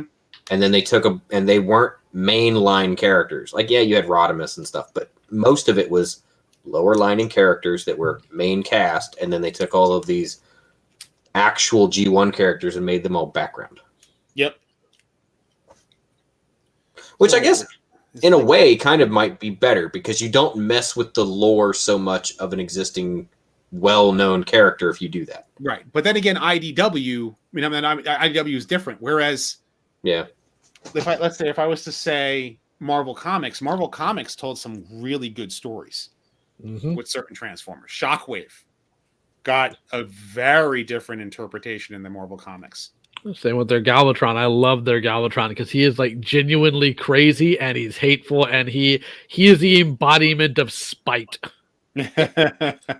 Depending upon which of the two Galvatrons, because the first Galvatron was the Time Wars one. Mm-hmm. Yeah, and then the second one was that's the UK Marvel Comics. Then you have the US Galvatron, which is Galvatron 2, which came from a universe in which Unicron won. Yeah, I'm not feeling this Mirage as much as maybe I have to fiddle with him more for transformation, but I think I transformed him once. That was enough. I'm still trying to figure out some of the choices they made. Like, why did they goof up with their version of Grimlock for the Kingdom line so much? I don't get it. Yeah. Like I'm looking at him because you'd think that they better job of expanding the mythos. Yeah, I agree with that. You would think that they would go for the cheaper option, which would be the spots, but instead they just do that, and it just looks terrible. It looks weird. I would have preferred the lighter gray, like a light gray instead of white. Well, the white matches like the original toy, but why they went with other things instead of giving him like the dino spots, it's just just doesn't look good. It would have been a little bit darker. It would have been a lighter gray, like a light gray, a really light gray, if I remember the original Grimlock toy, at least from the ones that I've seen. Maybe it is this is the right color, but it kind of feels like this is more white than the original Beast Wars Grimlock toy. I would have enjoyed it way more if they would have just not tried to redo the old Grimlock toy and instead used the Megatron mold with that head sculpt and done it in G1 Grimlock colors. I've seen customs like that, and honestly, it just doesn't work for me. Not work. No. And, I even tried that when I was a kid, when I got a hold of T-Rex, and there's just something about how it sits on him. It just He's doesn't going work. in the bin. In the bin. I was like, if I'd have known you got that one too, I'd have told you to open that one first. He's going in the bin. Yeah. I'm going to fiddle with him. Really digging the side swipe. Yeah. Gonna get. I want to see a Toy Hacks label kit for him for certain things, and I probably want to get the non-F set for him, and maybe another upgrade kit. That's the thing. It's like he needs upgrades. Yeah. I need swords for him. Yes, we do.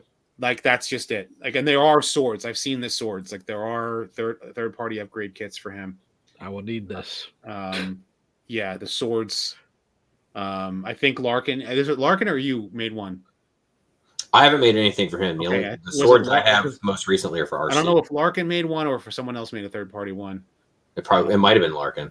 Yeah, for swords for Skywarp. Oh wait, no, because the last thing I think he was making was G2 Jazz stuff. Yeah. Well, Lyle, did you get his the G2 Megatron tank turret on the shoulder? No, because I'm stupid and I keep forgetting to get things because I get other things instead because I get I got this really weird focus on getting like the Art Storm Samurai Pizza Cat figures. And here's what blows my mind. I got two of them in. One of them is a bootleg, and my first thought is, who would bootleg a Samurai Pizza Cat toy? And secondly, the bootleg's actually really good, and I wouldn't even have known it was a bootleg if it didn't match in certain other areas, and I wasn't missing pieces. But no, I haven't picked up that yet. I'll be picking up some other stuff for it later.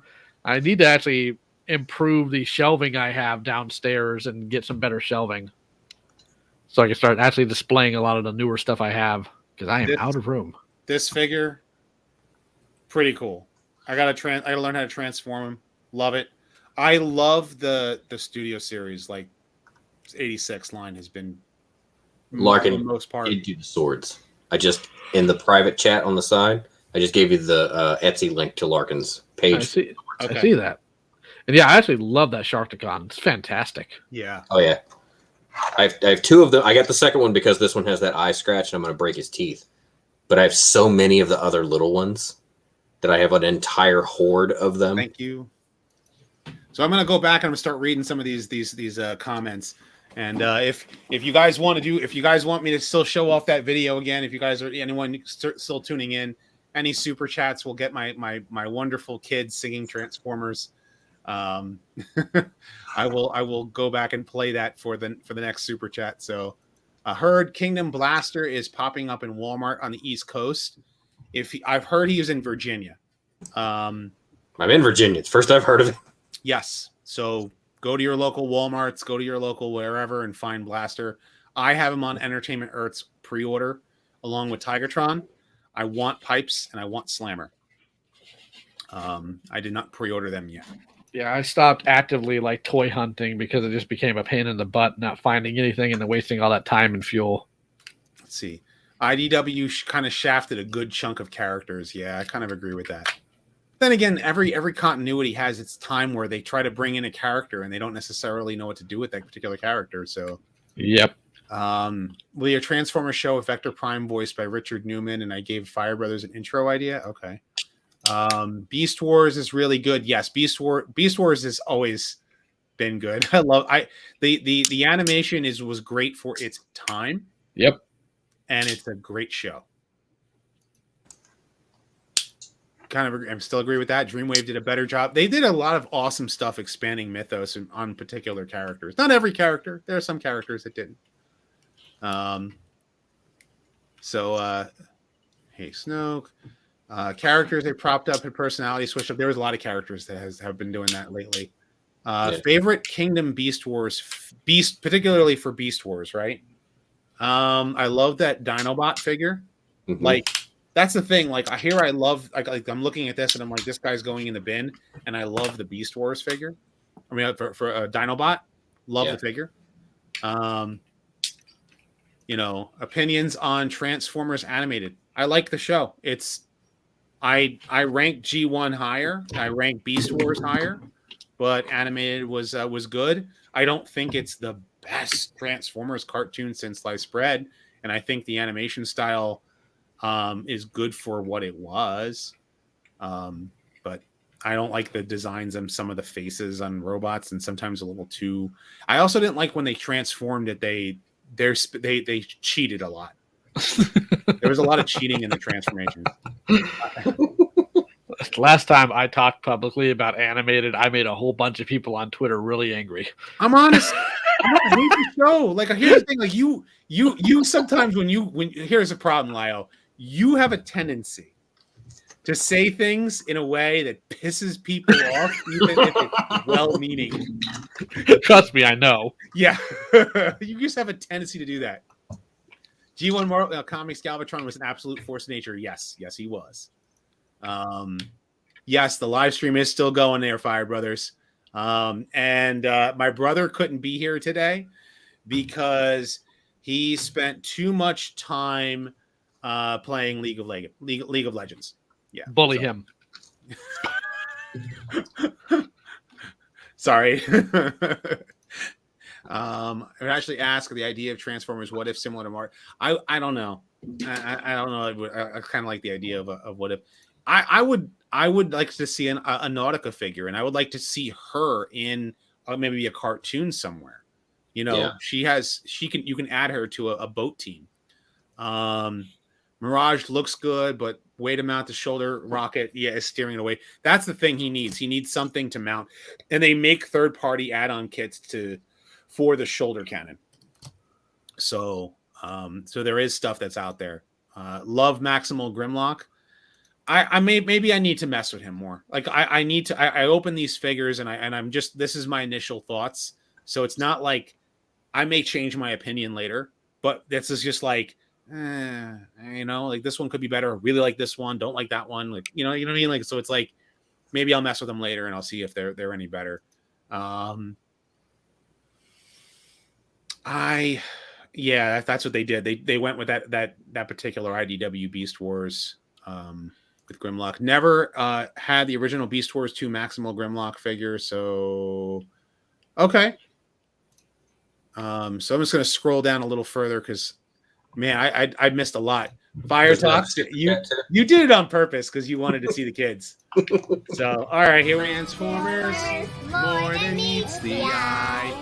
Autobots wage their battle to destroy the evil forces of the Decepticons, the Transformers. The Transformers, more than meets the eye. The Transformers, dun, dun, dun, dun. Love it.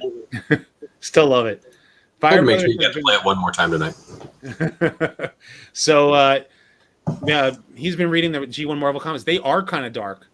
How about so did you guys see my buddy? You guys saw my buddy Yansky interview, right? I have not had the time to. I'm not even going to pretend like otherwise. Things have just been so crazy on my end. So, Buddy Yansky told me he was like he the reason why, and I think it's common knowledge now at this point that the reason why he made Rat-Bat leader of the Decepticons when he did was because he had heard that Hollywood studios were getting bought out by accountants, and that so these accountants were just basically bean counters. And so he thought of some of these little weasels that like somehow got into Hollywood and were only doing things to make money. That's the reason why he made Ratbat leader of the Decepticons. Pretty intuitive of him. So I said, so you did this in the 80s, and this is like, look at 2021, and he just kind of like he literally straight faced me, like, just, yeah, I know. God, that's hilarious. How meta. Thank you, Big Lou. That's pretty awesome. It is, right? That's the reason why he made him leader of the Decepticons, because Hollywood executives are basically run by people who are bean counters, and Ratbat is a bean counter. Yeah. So, thank you very much, MM Panda. Happy birthday. We need a Studio Series Springer, at least a retool of the Siege figure. Yeah, that would be cool if they kind of fixed him up a little bit. A better RC figure. Yes. Better RC figure. I like the Siege one. I like the Siege figure. I actually painted mine. I make clips for mine so you can hold his swords in the back. Now that you mention it, if that's what they were getting at with Ratbat, that would sure explain the car wash of doom, because that does sound like something some corporate idiot would make up. Yeah. Yeah. I cannot wait until that sticker set comes in so I can do the car wash of doom. Because it's on the Toy Hack stickers. Ultimate. So, because of the super chat, before I get back to Fire Brothers' comment, Transformers, more than meets the eye. Autobots wage their battle to destroy the evil forces of the Decepticons. The Transformers, the Transformers, more than meets the eye. The Transformers, dun dun dun dun. All right. So, yeah, you were surprised about the later stuff. So, look at my Siege Springer. I painted his shins, and I painted his. See, I'm going to bring him closer. That does look good. Yeah, I'm looking at the shins. That does look good. Offset that color. Autofocus on this.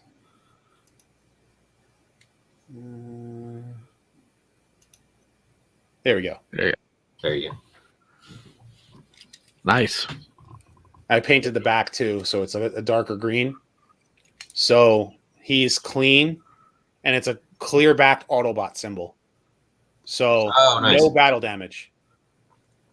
And I painted the insides here. So I painted there because then the legs stay up. I don't have to worry about his legs at all. See, I don't have the problem with his legs. I think it was one of the legs that was really loose. Yeah, no, I've seen where people had where he wouldn't stand up at all. Both knees would just collapse. So when I did that, it was perfect. So, yeah. Yeah, my daughter was clearly enjoying herself. My son wanted to get down off of me because my son doesn't sit still. Yeah, he doesn't sit still.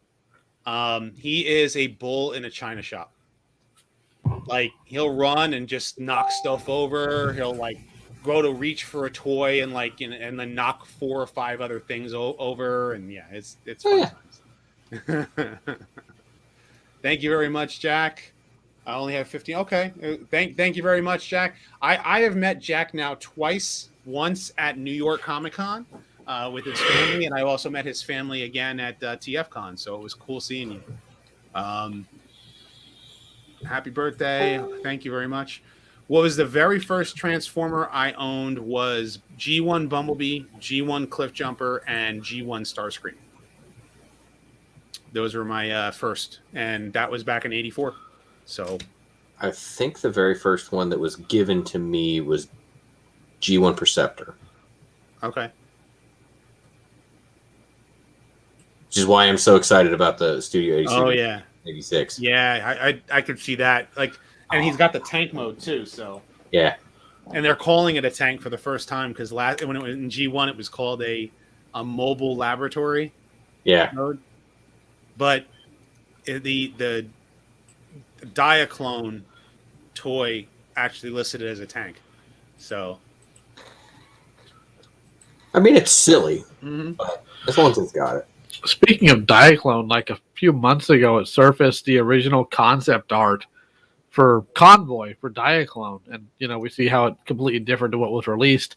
And I'm looking at this thinking, okay, which one of these third-party companies is going to eventually make this sucker? Because what's going to happen. Yeah, somebody they release a picture, somebody's gonna make it. Looks pretty cool, honestly. Sorry, I'm just trying to get my my throat is starting to get tired. Been on for an hour and 47 minutes. Oh yeah, I didn't realize it was almost 11 o'clock. And we've consistently had somewhere around 100 people. That's awesome. That's very awesome. My wife's first Transformer was Bumblebee. Man, I couldn't even tell you which one my first one was. I remember the first Decepticon that was bought for me, that was Fangry. And my doofus self as a kid had no clue what a headmaster was, so out with this packaging with his head. And he went headless for about 3 years until my Darkwing Duck figure got ran over by a lawnmower. And one of the few things left was his head. So guess where that head went? Fangry with a Darkwing Duck head. He was out there to punish crime with his mecha robo body. Thank you very, very much, Agni, or Agni. Sorry if I'm butchering that. Yeah, it's 10:52 right now. Yep, because we're in the East Coast. So, Alfred Molina's Psykill? No. Let's see. Thoughts on original design of G1 Megatron where he has the black helmet? Well, that's more so. I mean, then again, the prototype had a black helmet. Right, because that's why he has the black helmet in the comic book, right? It's because they based it on the design prototype that they were shown. I think so. If I remember from the yeah, I toys think that was the reasoning behind it. And the thing is that the released toy was, was a silver helmet. Yeah. So, cartoon is toy accurate in that respect. Yeah. So, mine was G2 Grimlock and G1 color.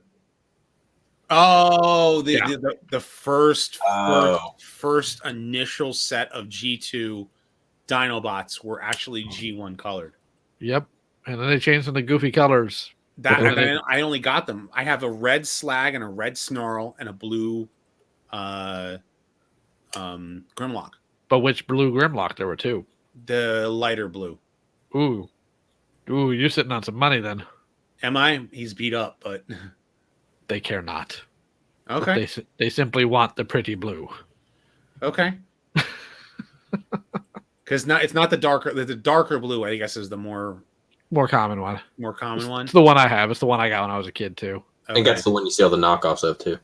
See, I wanted one of the two red ones. I wanted one of them to be green, so at least if they were going to be different colors from G1, that they would be different colors. But, it is what it is. It's not. Searing G2 colors. Well, the Combaticons got it bad. Yeah, they were the ones that had it. And then Gold Plastic Syndrome hit a lot of them. I have the War for Cybertron game Bruticus in the G2 colors. Mm-hmm. Oh my god, those colors are awful. Well, I mean, Thank you very much, Hoops. One thing we do know about G2 is that Dreadwing was, in fact, punishing, and his Gatling gun was Illen. That's been stuck in my head since the 90s, and I kind of hate them for it. Well, what was it? It was Dreadwing and Smokescreen were the two, or Dreadwing and Smoke Jumper? It wasn't Smoke Jumper. I can't even remember now. I can't remember the exact name. My brain is fried. The fact that they put wraps into those things is something I'm still trying to figure out. Okay. Well, the only reason why I'm saying is because in the G2 comics, they just basically said that it was Dreadwing and Darkwing were upgraded into those two bodies. God, I have not read the G2 comics in a long time, but I remember when I first read them, it was brutal. Yeah.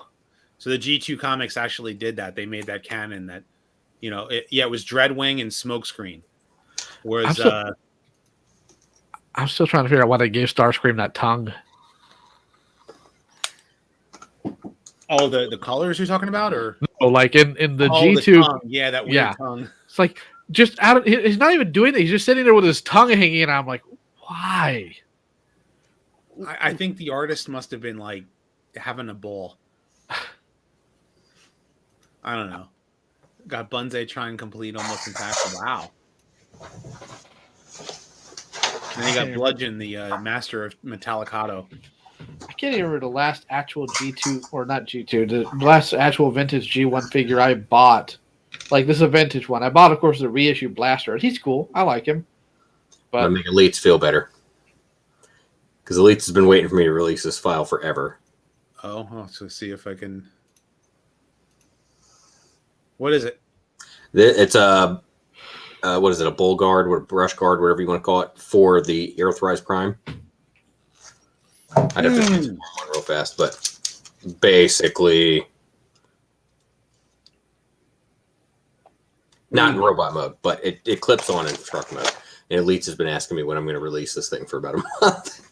Are you're trying to do the new Bumble, not the Rise of the Beasts guard thing, or? Yeah, basically. Okay.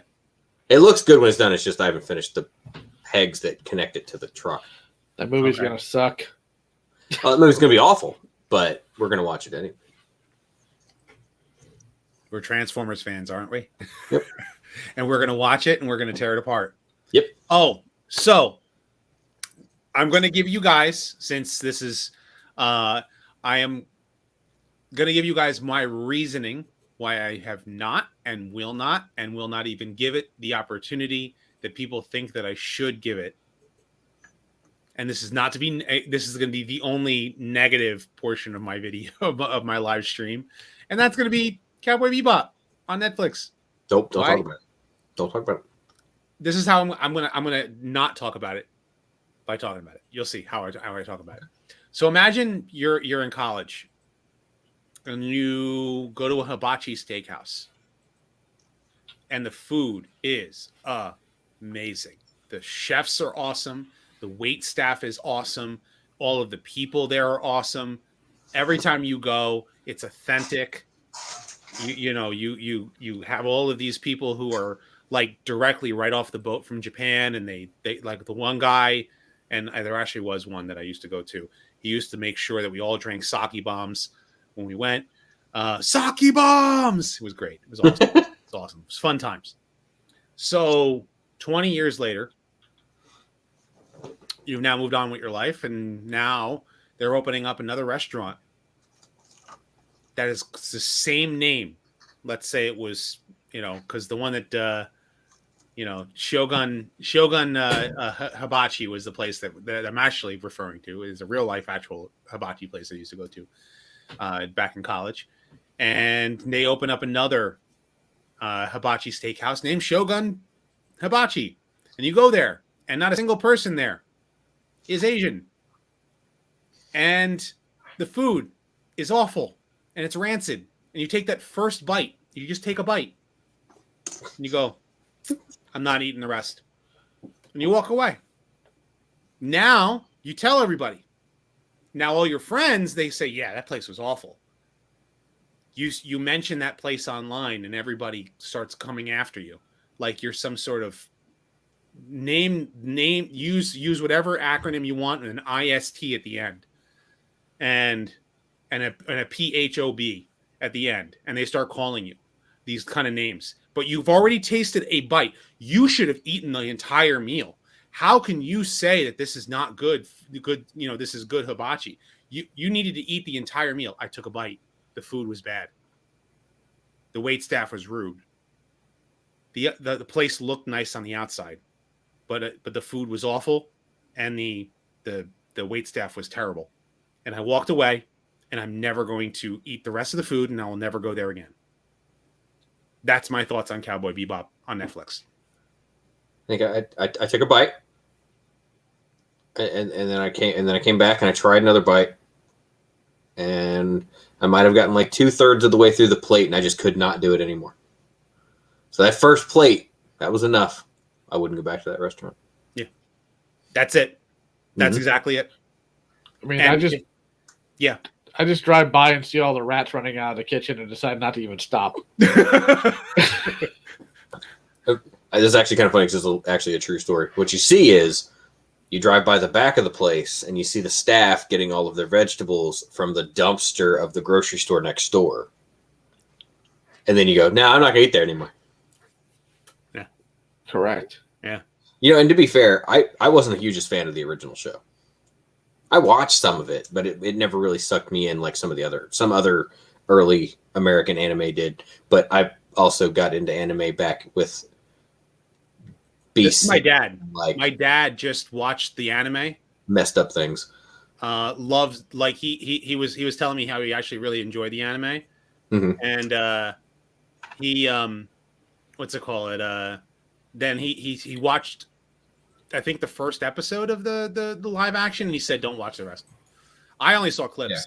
Yeah. I saw like that's where I said I took a bite. I saw the clips. That was enough. I tried over 3 different days to watch the first episode of the show, and I couldn't do it. It's just bad. And the thing is you're going in not as a fan. I'm going in as a fan of the original.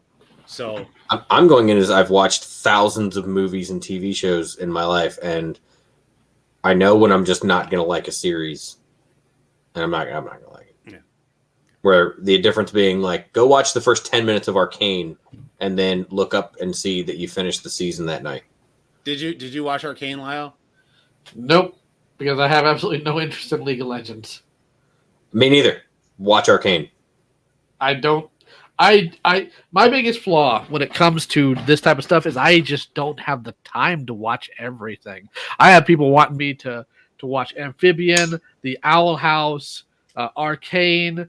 I have to watch the next or the remaining season of He-Man, and I've never drank in my life, and it makes me want to. Let's see here. I got other series I had to finish. I haven't finished like half the anime I still have, which is like DVD related. I have people wanting. We all have our backlogs. Backlogs. Oh, you want to talk about backlogs? Don't even get me started on my Gundams. I have like 190 something Gundam model kits I haven't touched yet. Okay. Yeah. So like it's a matter of time. Time's always the biggest factor when it comes to me. I haven't even finished like the second or the third season of the new Baki anime, and I love Baki, but like. If you ever get the chance to, you should watch that as well because that's done by TMS. No, that's not fair. That's not fair, Rico. No, that's not fair. Adam West Batman's got a different. Yeah, it's actually entertaining. Yeah, they're not the same. You can't really compare Batman. You literally can't compare Batman to any other version of Batman. It doesn't work.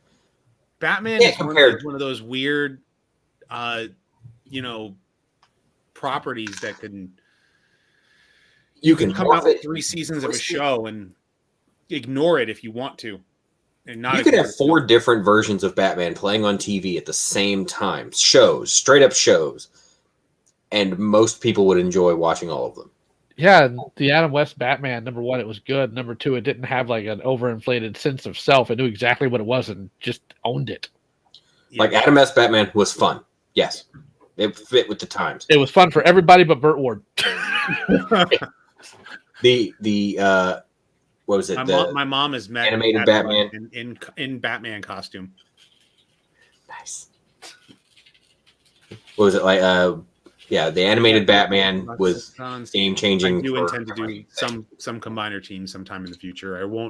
I won't spoil you with who because I have a lot of different research going on. Speaking of which, like I find it really odd that I'm looking at Masterpiece. I'm like, all right, they're going to do a combiner, and I'm thinking it's probably going to be Devastator or something from season 1. Nope, Raiden. Like, why? Why would you do this?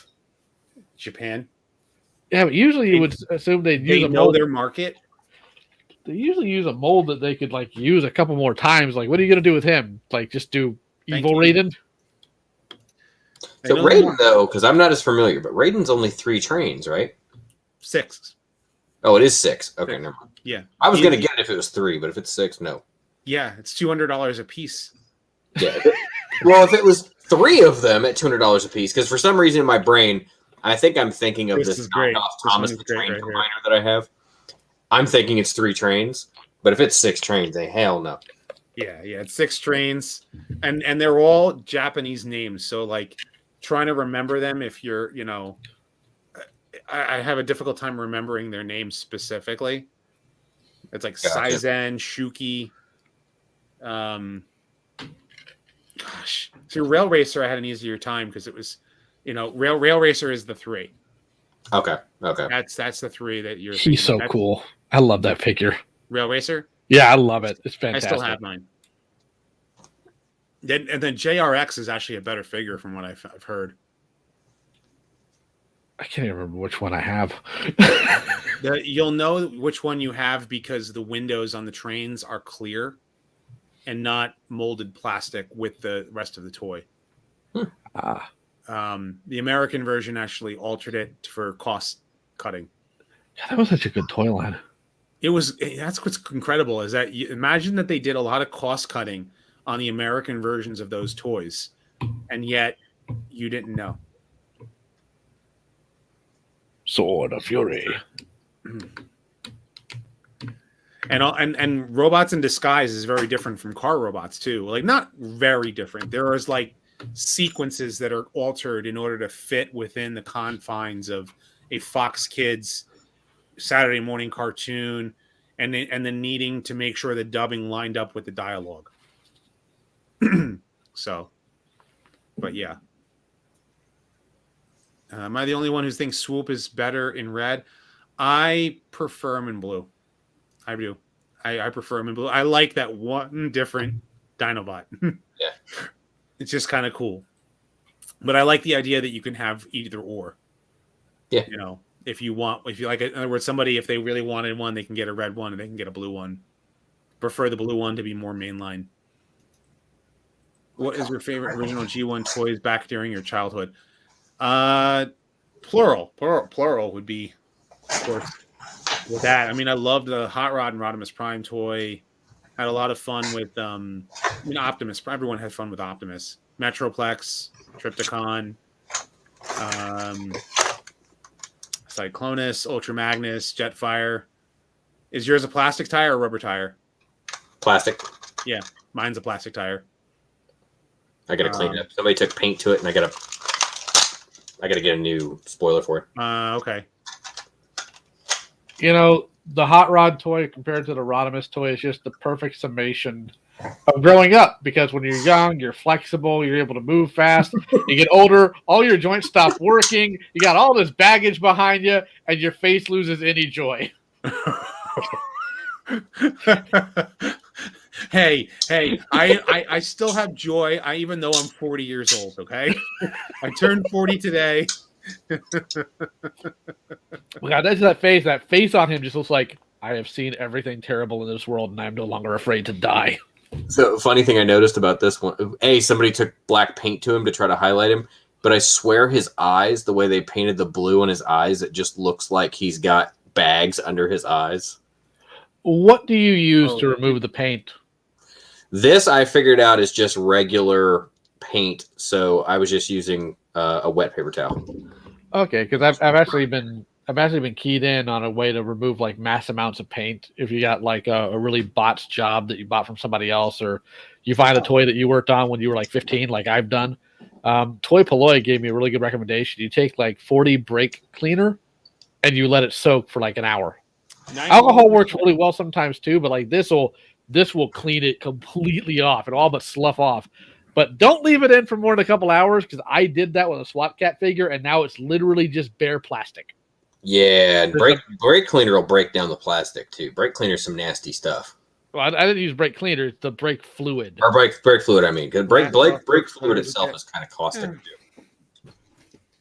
You know what? If they made him a space shuttle, let him stay a space shuttle.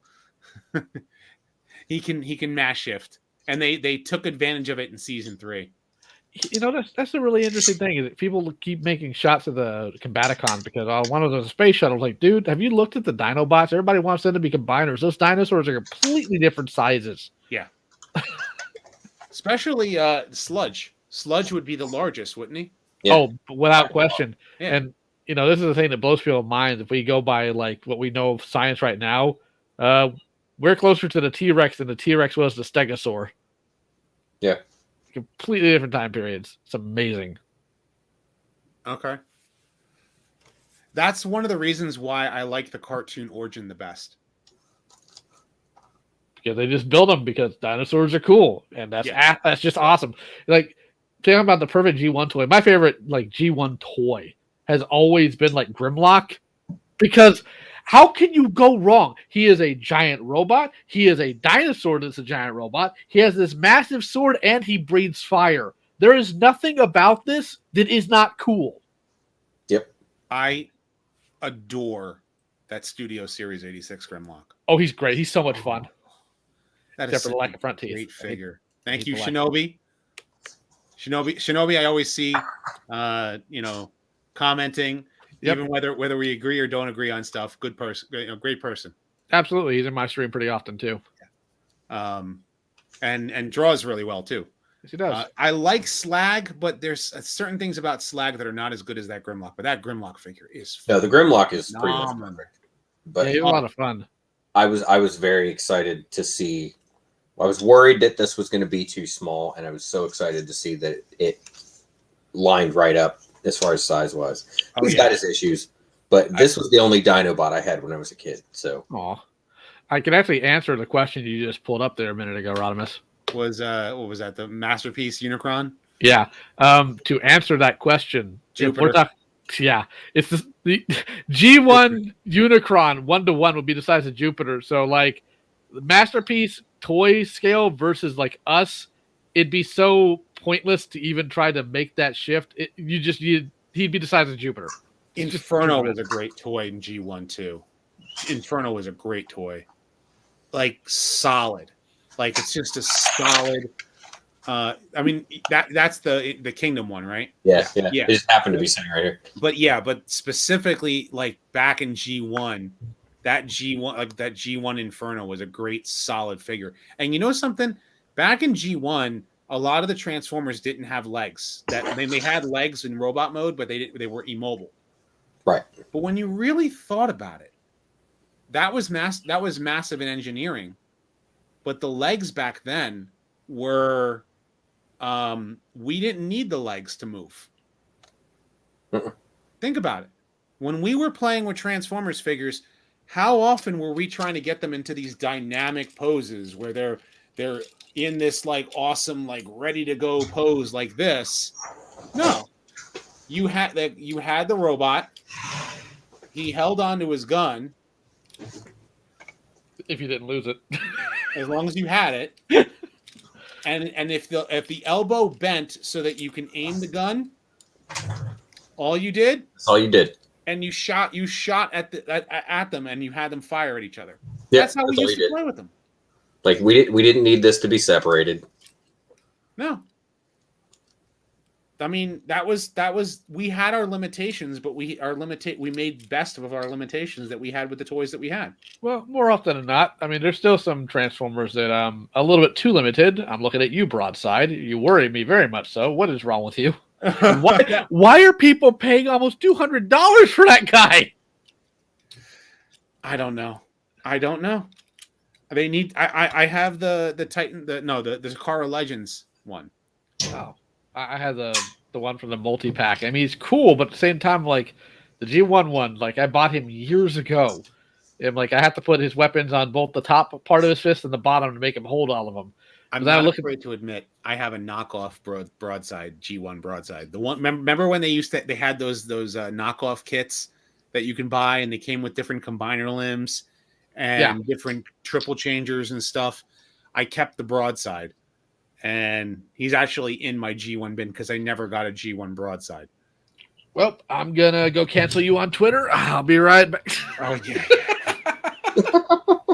Rodimus has bootleg Transformers. Cancel him. Best thing about not having a Twitter. Whatever. I'm safe. Just toys. Who cares? Broadside needs to be one that turns into several planes. You know what I like? I have. Here's my honest thoughts about Broadside. He should be a Titan scale, like tidal wave size, so that he can contain Transformers inside of him. He doesn't transform into a jet. He transforms into a space shuttle, basically. Not really a space shuttle, but a a jet that can carry like a shuttle for Transformers. I disagree. I think personally he should turn into a barn and should have the special ability that nobody can hit him. So bad. That was so bad. Wow, I'm surprised they didn't get kicked from the call. Bad. That hurt. They should do something like, have you ever seen, before we got the actual arc, there was pictures of somebody who took a Power Rangers shuttle and painted it to look like the arc, and it opened on the sides, and you really could fit figures inside of it. It was so big. It took up like half a table. It was some big, I don't know what line from Power Rangers it came from, but it was this huge ship. If I find the pictures again, I'll show them to you. That would be in space. Would it be Power Rangers Space? Power Rangers in space, Power Rangers unless in space. it's also possible you may have actually seen the G.I. Joe Defiant. No, this was a spaceship. This isn't the Defiant. It's not a space shuttle. It looks closer to what we got in an arc. I think it might have been either in space or it could have been SPD or something like that. Maybe, I don't know. Or Lost Galaxy. One of them, because I know that tore the Turtle Zord.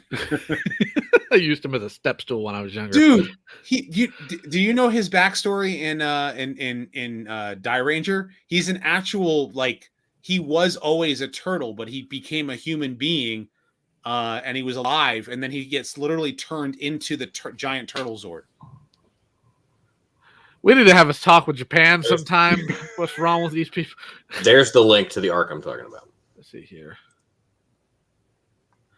Lost Galaxy. Yep, it's the Zenith carrier. That thing is so cool. That somebody customized that into an arc is so cool. Okay. Only watch Power Rangers Dino Force. Okay.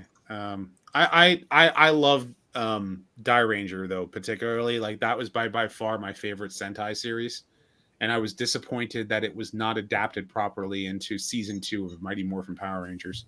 They could have at least given them the helmets. Yeah, because they didn't want to. They thought that the changing of costumes would have been too confusing for fans. You know, I was, as a kid, I was actually kind of salty about that, because the thing that turned me on to Power Rangers initially was like, I like dinosaurs, and these are giant robotic dinosaurs that turn into a giant robot. But then later on, like season 3, and they're still calling upon dinosaur powers and no dinosaur robots. I'm like, I'm angry. I'm young, but I'm angry, and I know that this is inconsistent. This is where you guys lose me, because I watched the original Power Rangers until they made a movie, and then I... You know, oddly enough, my mother did not want us to watch the original Power Ranger movie, and I didn't find out till years later why. It's because she didn't want to take us to the theater. It wasn't even a moral aspect like it usually is. It's just, I'm not putting up with that. I had to put up with this goofy show every day for years. I'm not taking you to the theater to watch something even worse of this goofy show. It was probably a sound decision. Oh, it was. Absolutely. Without question. Back on that terrible movie. I saw that movie for the first and only time as an adult, and my mom made the right call. Just going to go ahead and say it. That movie was not good. Wait, did I miss something here? Someone became a channel member during the chat, Eclipse Warlord, and I wanted to highlight him, but did not show up here in... That's weird. Normally that shows up in the chat, right? It shows up. That might be why I didn't see it. I wasn't looking at the chat side. Because I'm looking at the StreamYard. Normally the StreamYard usually shows that stuff. It says Equips. It wasn't even that long ago. It says Equips Warlord member for 18 months rollout tier. Hail at Rodimus Primal. It's between the Fire Brothers saying share link and Joe and Michelle Kingdom Core Class Hot Rod just got revealed on Instagram. It didn't show up in the chat in... That's weird. Yeah. That's really weird. Huh. Interesting. I think we've been gone for a little while. It's just like we're starting to get tired. We're chasing some rabbits because I've actually got to go to bed here soon. But I'll check out like my feed later today because you'll see, or whenever you get the chance, because you're going to see something that you know I'm not going to be happy about, but I don't want to bring down this stream. But you have a good birthday, man. I'm glad that you're doing well. I appreciate the invitation, but I am old and I am tired, and I probably have to yell I'm at somebody older for than that. you. Yes, but my knees tell me otherwise. I am older than you, dude. Yes, but I am still old and tired. I am now in the big 40s, man. Agreed, but I am still old and tired. You have a good night. Behind Man. you in a couple months. Take it easy. Take care.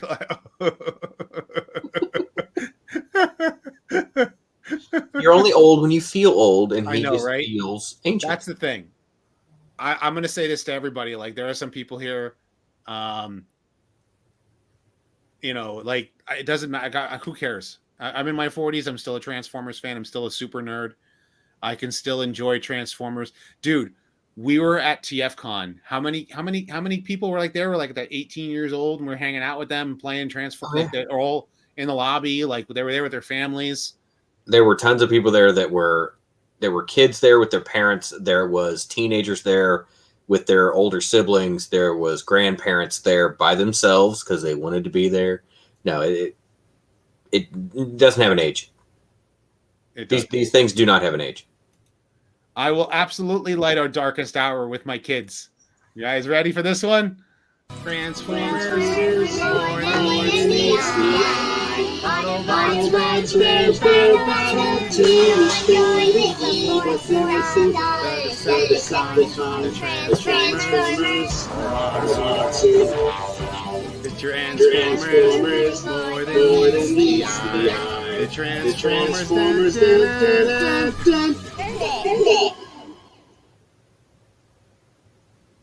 Was there an echo, or you turn your speakers up?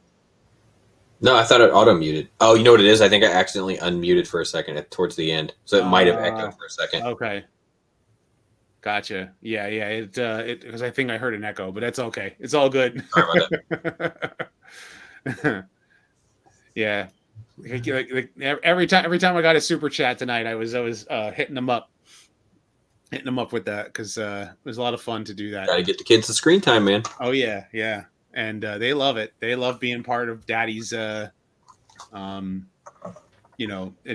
They love playing. Like today, we were watching the He-Man She-Ra Christmas special, and so after we watched it, we went to the Ocean County, or we went to the mall, and what's it called? Because they have Macy's now has Toys R Us in there, right? And so while we were there.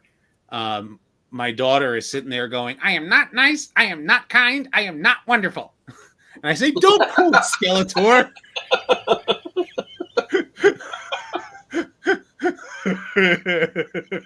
Okay. You know what? There could be way more off the wall things that she could have quoted from that weird show, that weird special. Yep. Well, be glad that she did not watch Masters of the Universe Revelation, because I did not want her to. No. Like, thank you very much, Sebastian. Thank you very much. I straight up told the teenage daughters they should watch Revelations, that they'd like it. And then I watched the new season. I didn't tell them to watch the second season because that's uncomfortable as a parent. That second, be glad yours are still young. Sorry. Yeah, that's like, you don't let your kids watch that. I'm sorry. Like, they're teenagers. They're 15 and 13. Yeah. That's the problem. Is I have the range, the 15, 13, 4.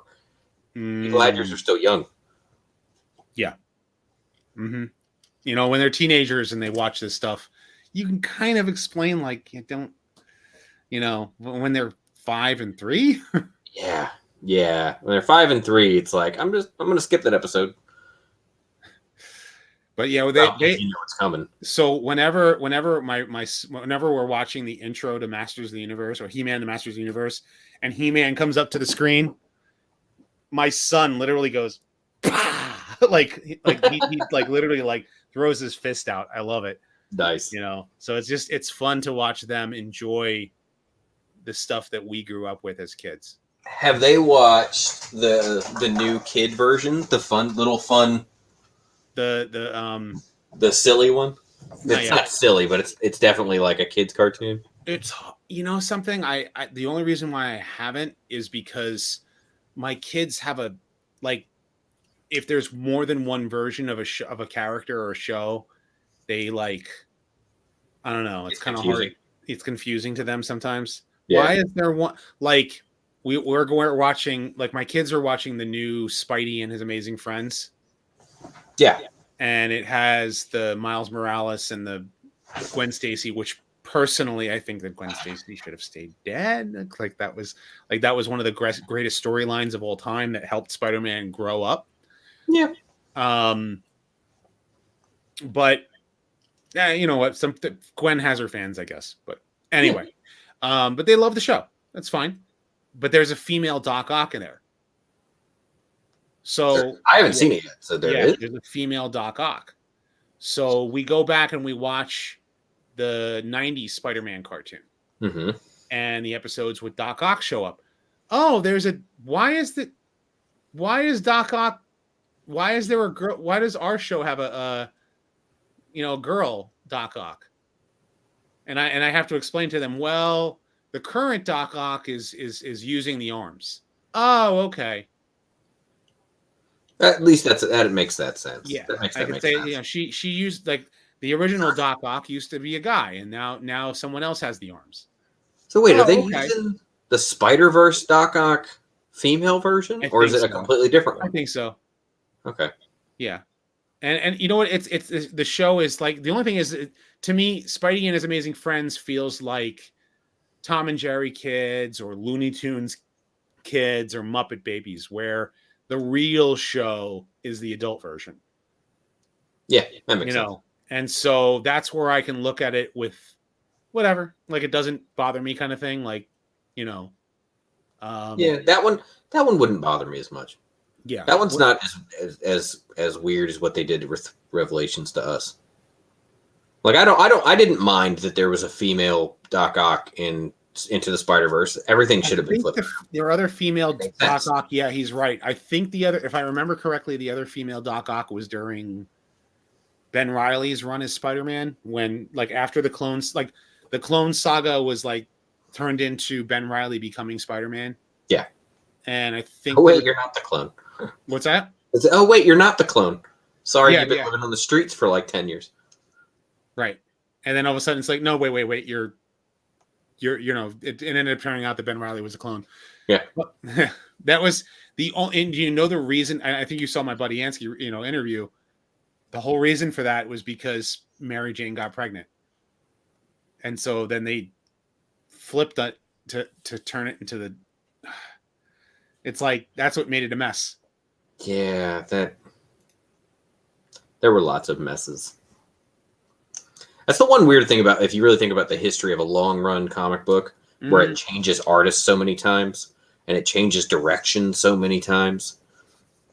I wouldn't mind seeing a multiverse meetup happen, but the problem with that is the same thing that happened to DC Comics in the 80s and the same thing that happened to Marvel in 2015. Yep.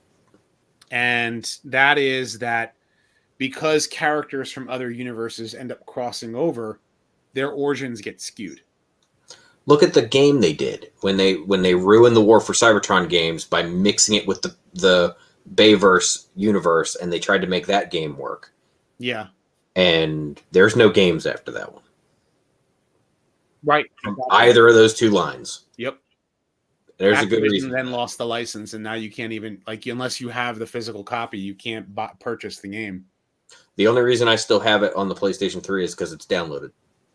I have it downloaded on my PC. And then I actually had to buy. I don't have Rise of the Darkspark, and I've never played it. No, I won't buy that one. I don't have any of the DLC anymore because you obviously can't buy it. But I have both of the War for Cybertron games on. It was easier to get them on an Xbox, so I bought an Xbox just to have those two games. Okay, I like Devastation, but it was a little short. I didn't get into Devastation. I don't know. I don't know if it was the gameplay. It was a fun romp and stomp game. Like it was quick, it was done, and it was over with. Yeah, that was kind of the thing with it. That game has G1 Bay Films and Beast Wars. I'm okay. Now working on getting. Okay, never mind. Oh, he's talking about Transformers Forged to Fight. That's what he's talking about. I never played that game. Yeah, that's where they were trying to cross over universes there. But that's the thing, is if it's done in video games, if it's just basically like a crossover event like DC versus Mortal Kombat, you can get away with that. What's that? You can get away with doing a game that does that, but you start trying to bring that into mass media, that's not going to work. Right. Yeah. That's when you break things. That's when you have to reboot an entire universe and blame it on the Flash. Or, well, in Spider-Man, not Spider-Man, when they first they made all the different Spider-Man universes crossover, right? Yeah. And then they had the Secret War happen in 2015, which basically erased both the 616 and the Ultimates universe and then combined them into one universe. Yeah. Which pretty much means that the 616 ended in 2015. The way they did the multi-dimension Spider-Mans in the original, not the original, but in the 90s animated cartoon, I think was the best way to do that. Because they did it, and then they just went, all right, we're all going back home. And then Stan Lee got to swing around New York. And that's how they ended it. And that was cool. And then, but trying to do the same thing in a comic book where you have to continue continuity is a terrible, terrible idea. Yeah, yeah. Because it's you have to fix it at some point. Right. You can't just have all of this. Every time you screw up continuity, you end up having to fix a Band-Aid. And the way that they almost feel like they believe that the only way to fix a multiverse is by resetting the universe again. Right. And making another multiverse. Well, it's just a multiverse. It's just a multiverse. So we can't have a straight workable continuity. You know, they don't have to cross over is the point. They should not have them cross over. I actually kind of like how the Transformers, I don't know, do they call the book the Transformers Bible or whatever they used to call it, that specifically said that Unicron and Primus exist as a single entity, but they exist in every dimension at the same time. Well, then the Shroud happened, and then it split everything. So now apparently there's a Primus and a Unicron in every continuity, including the cartoon. I didn't realize the Shroud thing affected all that. Yeah, and then it includes the cartoon.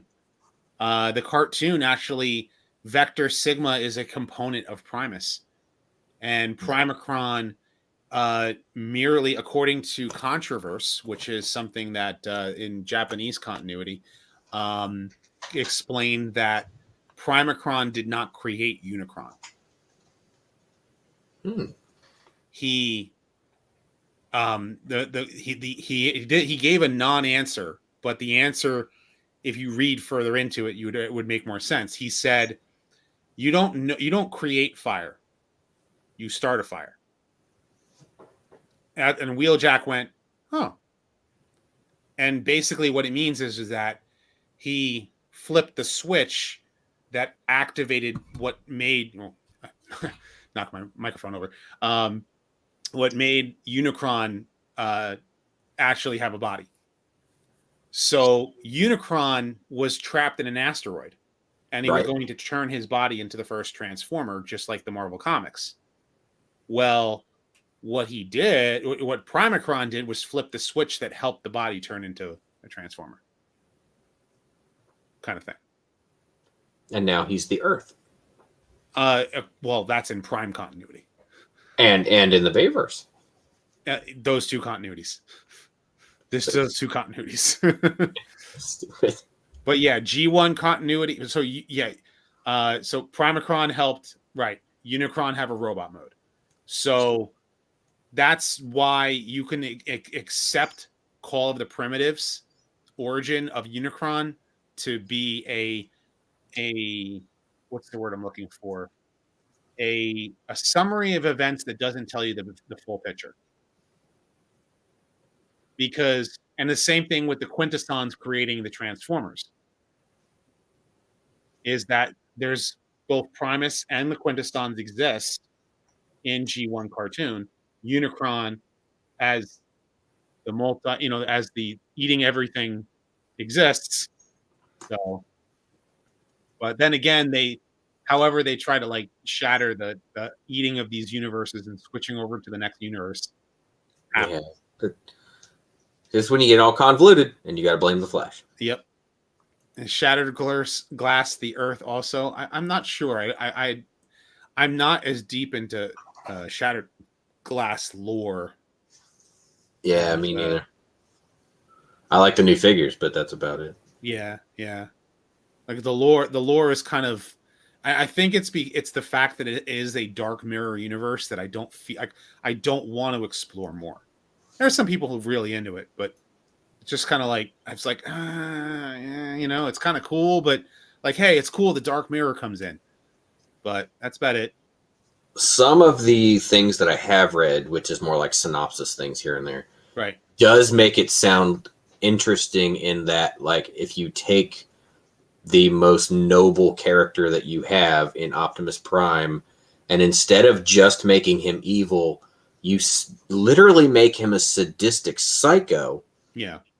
So he is as psychotic as he was honorable. That I mean, there's a reason why the Shattered Glass I agree.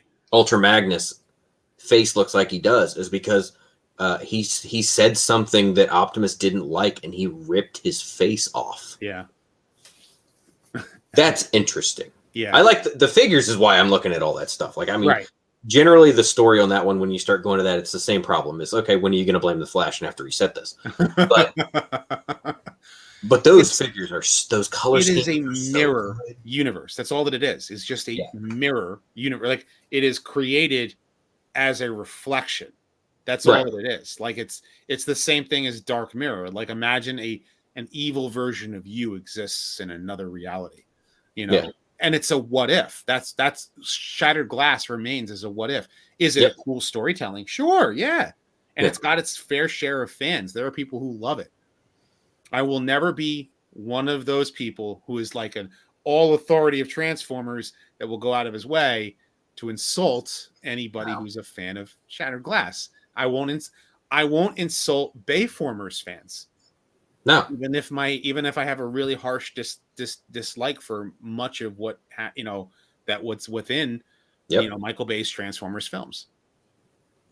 I appreciate the Michael Bay's Transformers films because we wouldn't have the toys we have now if those films had not been so successful. They had to do a lot of engineering leaps in Michael Bay's Transformers in order to give us the toys that we have now.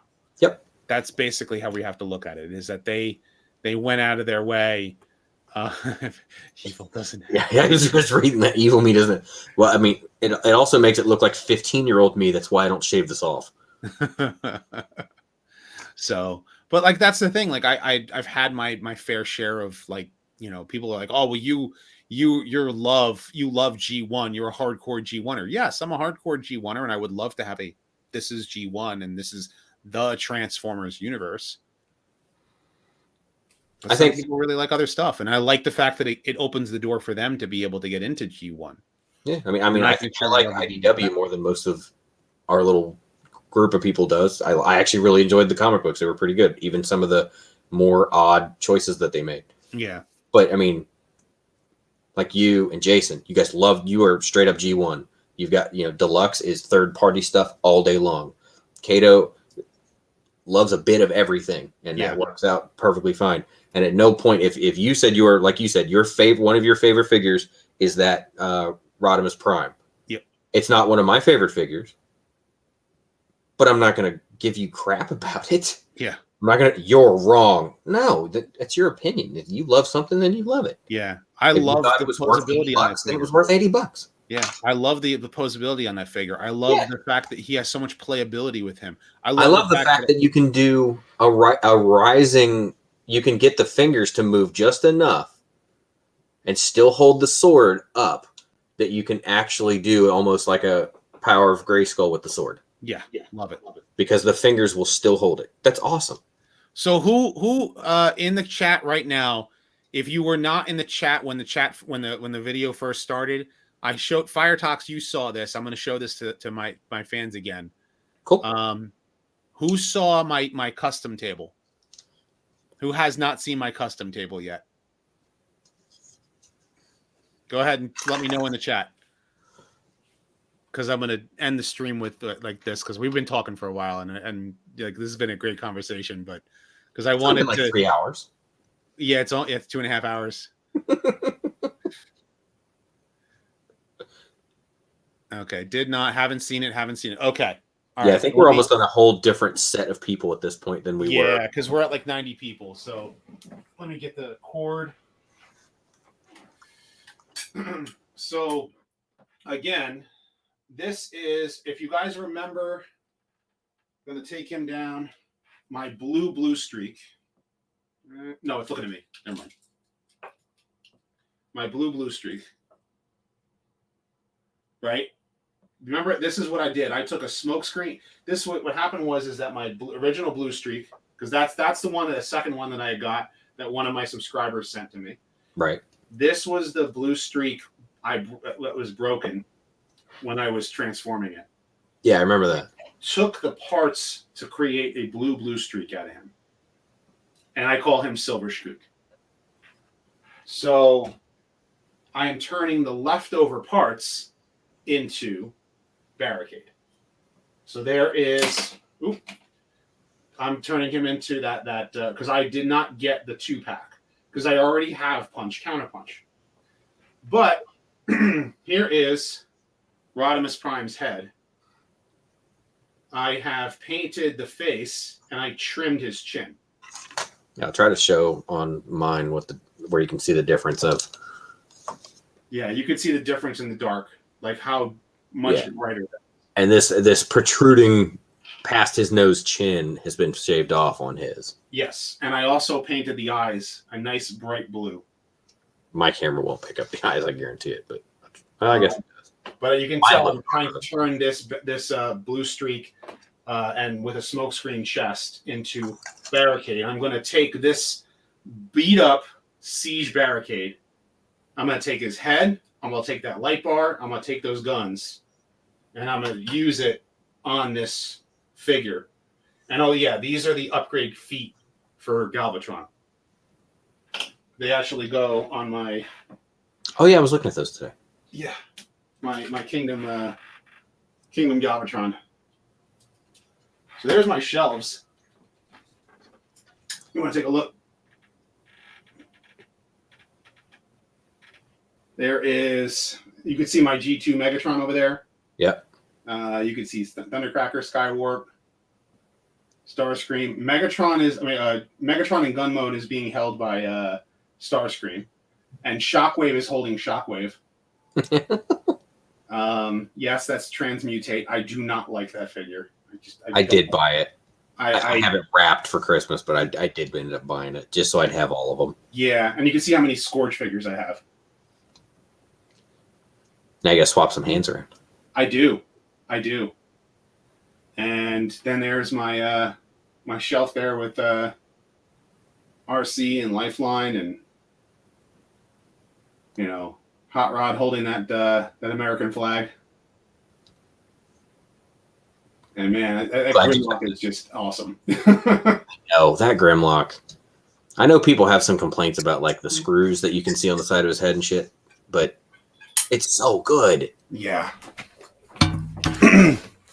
So what did I miss? Let's see, we got a little bit of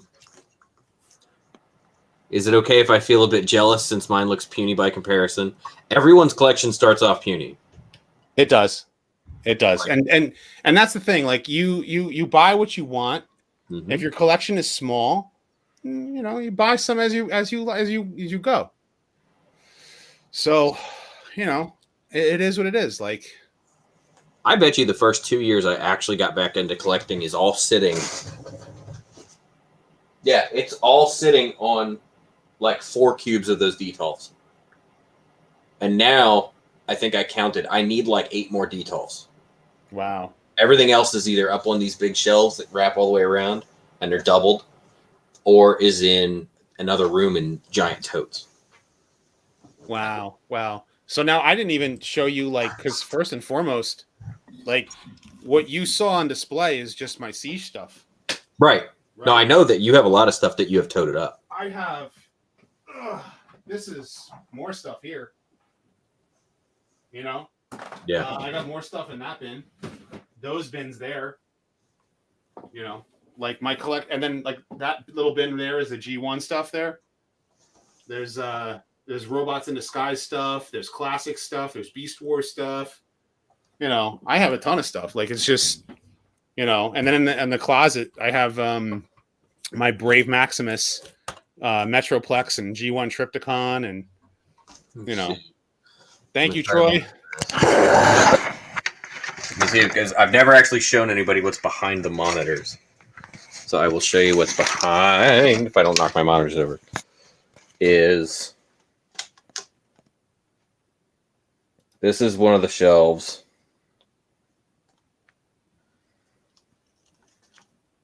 I can't move the cord too much. And then above that. Oh, wow. Yeah. I still haven't opened up Omega Supreme. I still need to open him. How is Melvor was kind enough to gift that to me. How is that Omega Supreme figure? That Omega Supreme figure is the first Titan that I ever bought, and it is the reason I bought all the rest. Oh wow! So it's that good. It is that good. Well, my camera's gonna be all wonky. Yeah, I know. I assume everybody else probably had Triptychon first. Triptychon was actually one of the last ones I bought. I wasn't intending on buying because I was scared to death of his hips. Okay. But after I got Omega Supreme, I got Predaking. And then after that, I was like, yeah, I really wish I would have got Metroplex and Fort Max, which I still don't have. And that's when I got Triptychon when he was still like less than $100. Wow. And thankfully, mine's hips don't have the problem. They have not shredded. Okay. Because that's one thing you have to be careful with Triptychon is the earlier versions of Triptychon. There's a really, really bad design, gigantic gear inside their inside the thighs, and if you or the hips, and when you click it, it's a hard ratchet, and it will rip itself apart. Huh. And I only bought it once I saw that I can download replacement parts. So if it ever tears apart, I can print ones that'll fix it. But I definitely, one of the first things I did when I got it off was the problem is there's too much spring tension. So I pulled the hips apart and I took the spring and I heated the spring up and compressed it so that it didn't have as much push on it. Mm-hmm. And that made sure that it shouldn't ever rip itself apart. Okay. But yeah, and I actually have that one toy hacked, that Omega Supreme. And that took forever because I know Jason's got the stuff for the Ark and it's got a bunch of the little windows. The entire back of that thing is like 4 millimeter wide little stickers of windows all across the back of it. I don't know. I pull it down, but it's like my desk is wide. So I have to like get something to stand on to reach any of those. Neozic's been asking, like, do I prefer G1 Blackout or movie Blackout? I think the thing that Blackout is one of those characters that I think that I would say that the movie gave us a new character that is named Blackout. You know? And whereas like there was no character out of G1 Blackout. Because I think it was just a Micromaster, if I'm remembering correctly. I think it was. So just like Barricade, it was just like we are actually given a character, you know, because half the Micromasters didn't get profiles. I think, the Micromasters got profiles. I think they did. They did, yeah. It was the Action Masters that did not. Right, because by that point, Buddy Yansky was off the book. You know, once Buddy Yansky took his hands off, he was done. Like he said that when he left Transformers, he was done with Transformers to the point where he wasn't writing anything. Yeah. So, yeah, the OG minicons. Same thing. Like minicons have names. Like there is an Inferno in Armada, and then there's an Inferno in Energon, and they're two separate characters. It's like in the same universe. Using the minicons and stuff to just keep the names for copyright was annoying. Yeah. Like they had a Preceptor. They had a Preceptor. They had Skylinks. Well, Preceptor is because they were like, oh, well, that's because that person likes. But yeah, it was almost half the names in Armada were annoying that way. Yeah. Like Smokescreen. Why is Smokescreen a grapple truck? Makes no sense. Why is Blur not talking fast and like just some sort of sniper shooter? Nope, made no sense. Why is like the side swipe, like they switch side swipe and wheeljack and like it made no sense. Yeah. Like the characters' names made no sense. Beast Wars Inferno. I like both Beast Wars and G1 Inferno. That's why I did the flames at the end of my Inferno retrospective.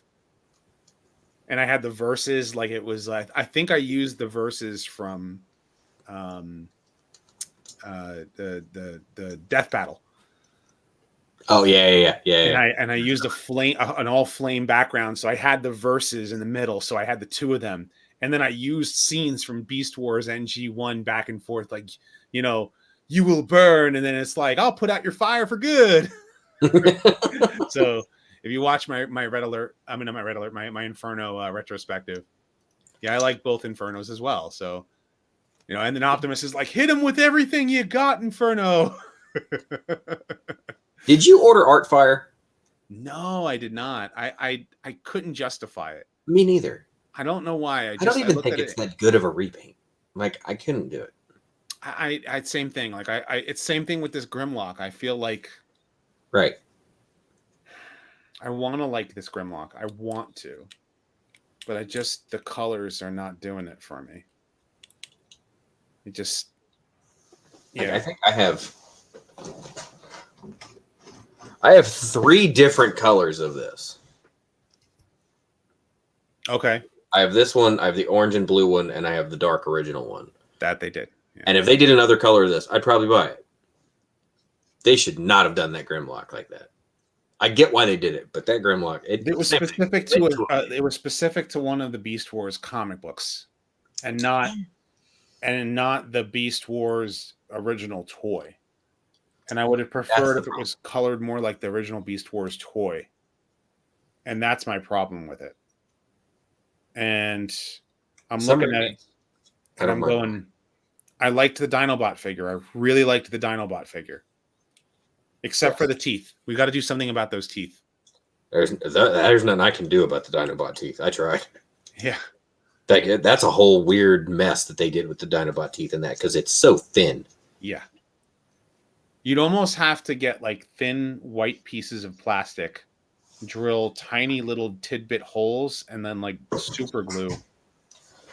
You'd almost have to use what's that styrene board they use for making like really super thin styrene boards.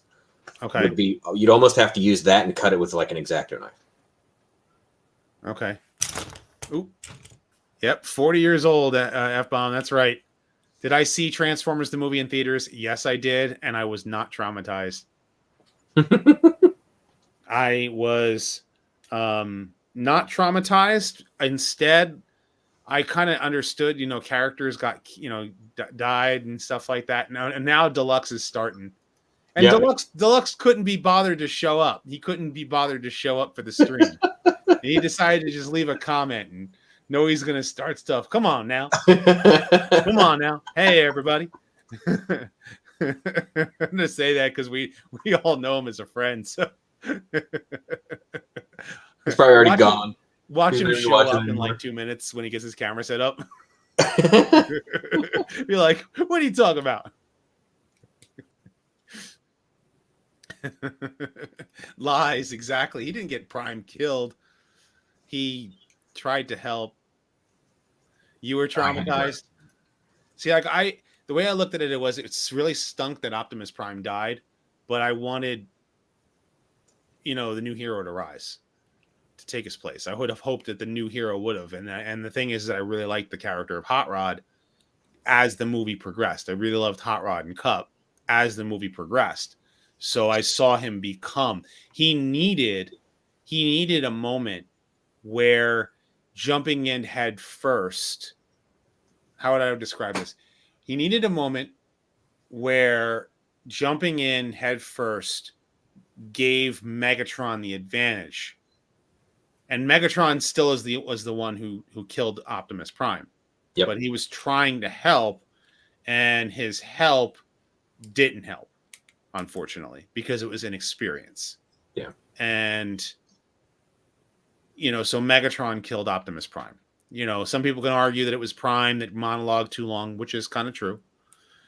Some people can argue that hey, if Hot Rod didn't jump in, Prime could have taken the shot.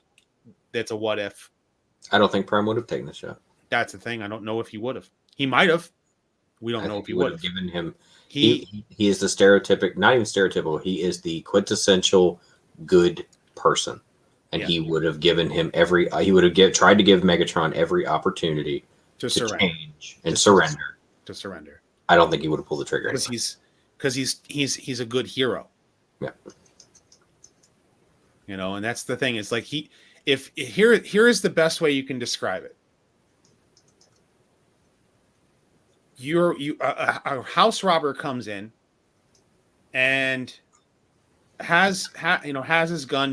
You're two of you are fighting and start to get into a fist fight. He loses his gun, and then you grab a gun that you have in your house to stop him, and you have him at gunpoint, but he's at a little bit of a distance from you, and he sees a gun that you don't see underneath your kitchen counter, let's say.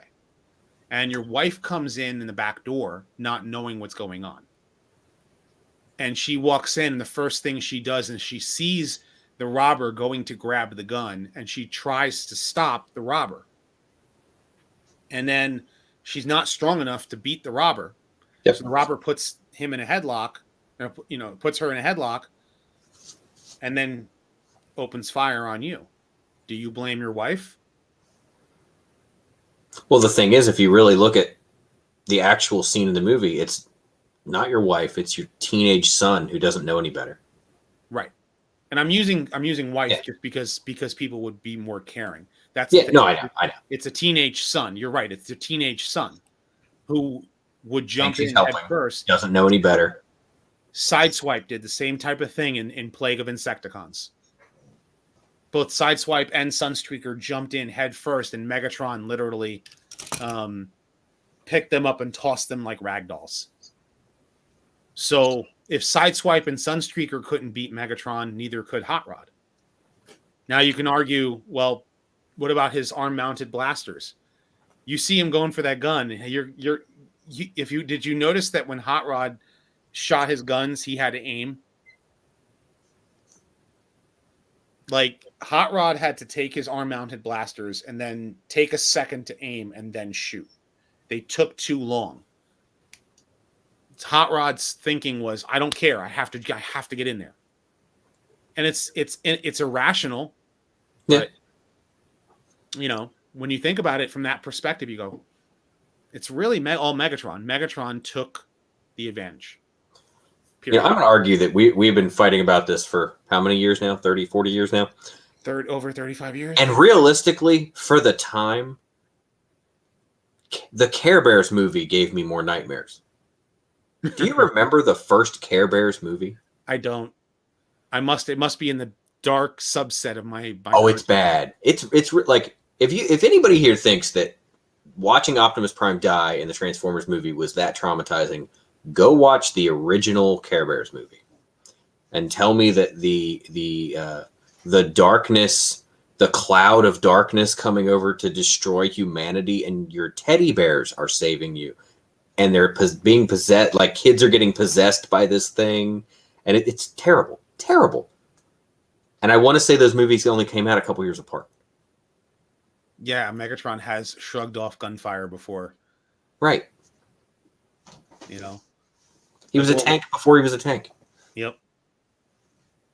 Because he was the weapon. Yeah.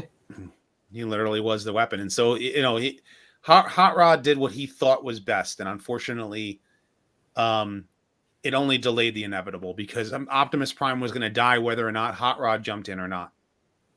Yeah. And because it was the mandate from Hasbro that it was going to happen, because they didn't realize that they had toys. So the reason why they made it was Hot Rod, because Hot Rod needed to see that jumping in head first might give the enemy the advantage, and learning from his experiences, right, would propel him to become the hero. You know, he needed to be propelled into becoming the hero because otherwise he needed something to happen to him. Now, there is that What If comic, which is written as what's interesting about that comic book is that it's written from the perspective of a fan who wants Optimus Prime to live, but also wants Hot Rod to be punished for what happened in the movie that we saw. It's written from the perspective of Hot Rod has to pay. I'll never understand that. I don't like that comic book at all. Like the way that it was written by somebody it was written like an angry fanfic. Yeah. Like, I'll show you, Hot Rod would have, you know, that's how it read. And it sucked for that perspective. Yeah, it was definitely a fanfic. And you know something, it's interesting. It's like that same guy, he's written other Transformers comic books before. So wasn't the gun that Megatron had Huffer's? It was just a blaster. There was no mention of whose blaster it was in the script, and it changed colors during that entire sequence. Yeah. It was purple and then it was black. Yeah. Mandate crime Hasbro. I realized that as a kid. I would rather Megatron fight dirty than beat Prime in a fair fight. Yeah, Megatron fought dirty. Yep. Megatron fought dirty. That's the harsh reality. So, but Optimus Prime dying did save Duke. It did. It did. Oh, where was it? At least that Hot Rod was a better person than him and IDW. They made him so selfish in that. I've heard about that. Yeah. Yeah. That is it in that comic? It's just anti-Hot Rod. Also, Hot Rod matters too. Yeah, he cheated in Heavy Metal War. Exactly. Like Megatron would take any advantage that he would get, and he did. He took the advantage that Optimus didn't see the gun. He took the advantage that Hot Rod jumped in. Yep. So glad it saved Duke. I should do a blitz. It wouldn't be just animated though. If I do a Blitzwing retrospective, it's not going to be strictly animated. You know, it's going to be a Blitzwing in G1. It's going to be a Blitzwing in animated. It's going to be a Blitzwing in Bumblebee movie, and it's going to be whenever they do another Blitzwing toy. Blitzwing in the animated movie was weird. What? That whole thing was weird. The way they colored him to look like Starscream, but then he wasn't Starscream. Oh yeah, and Bumblebee, yeah. Yeah, the Bumblebee. The whole thing was just an odd choice.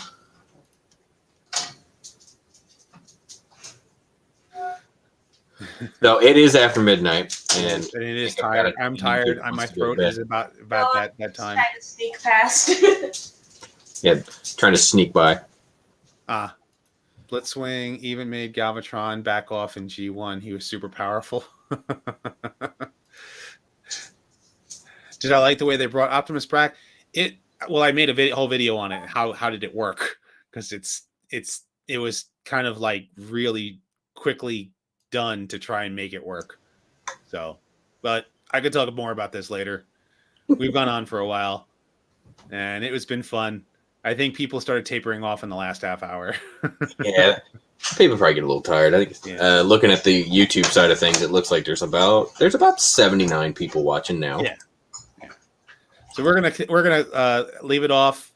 It's been fun, guys. You guys have a good night, and thank you very much for having fun with my birthday.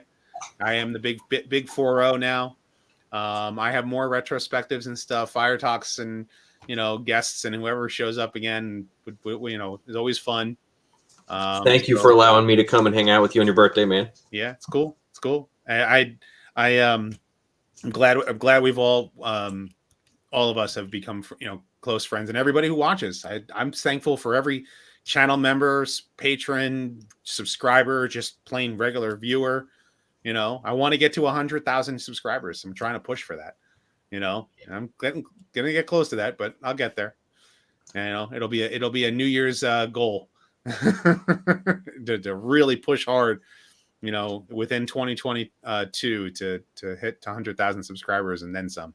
Keep going, and I'll just keep on going. So you guys have a good night until all are one.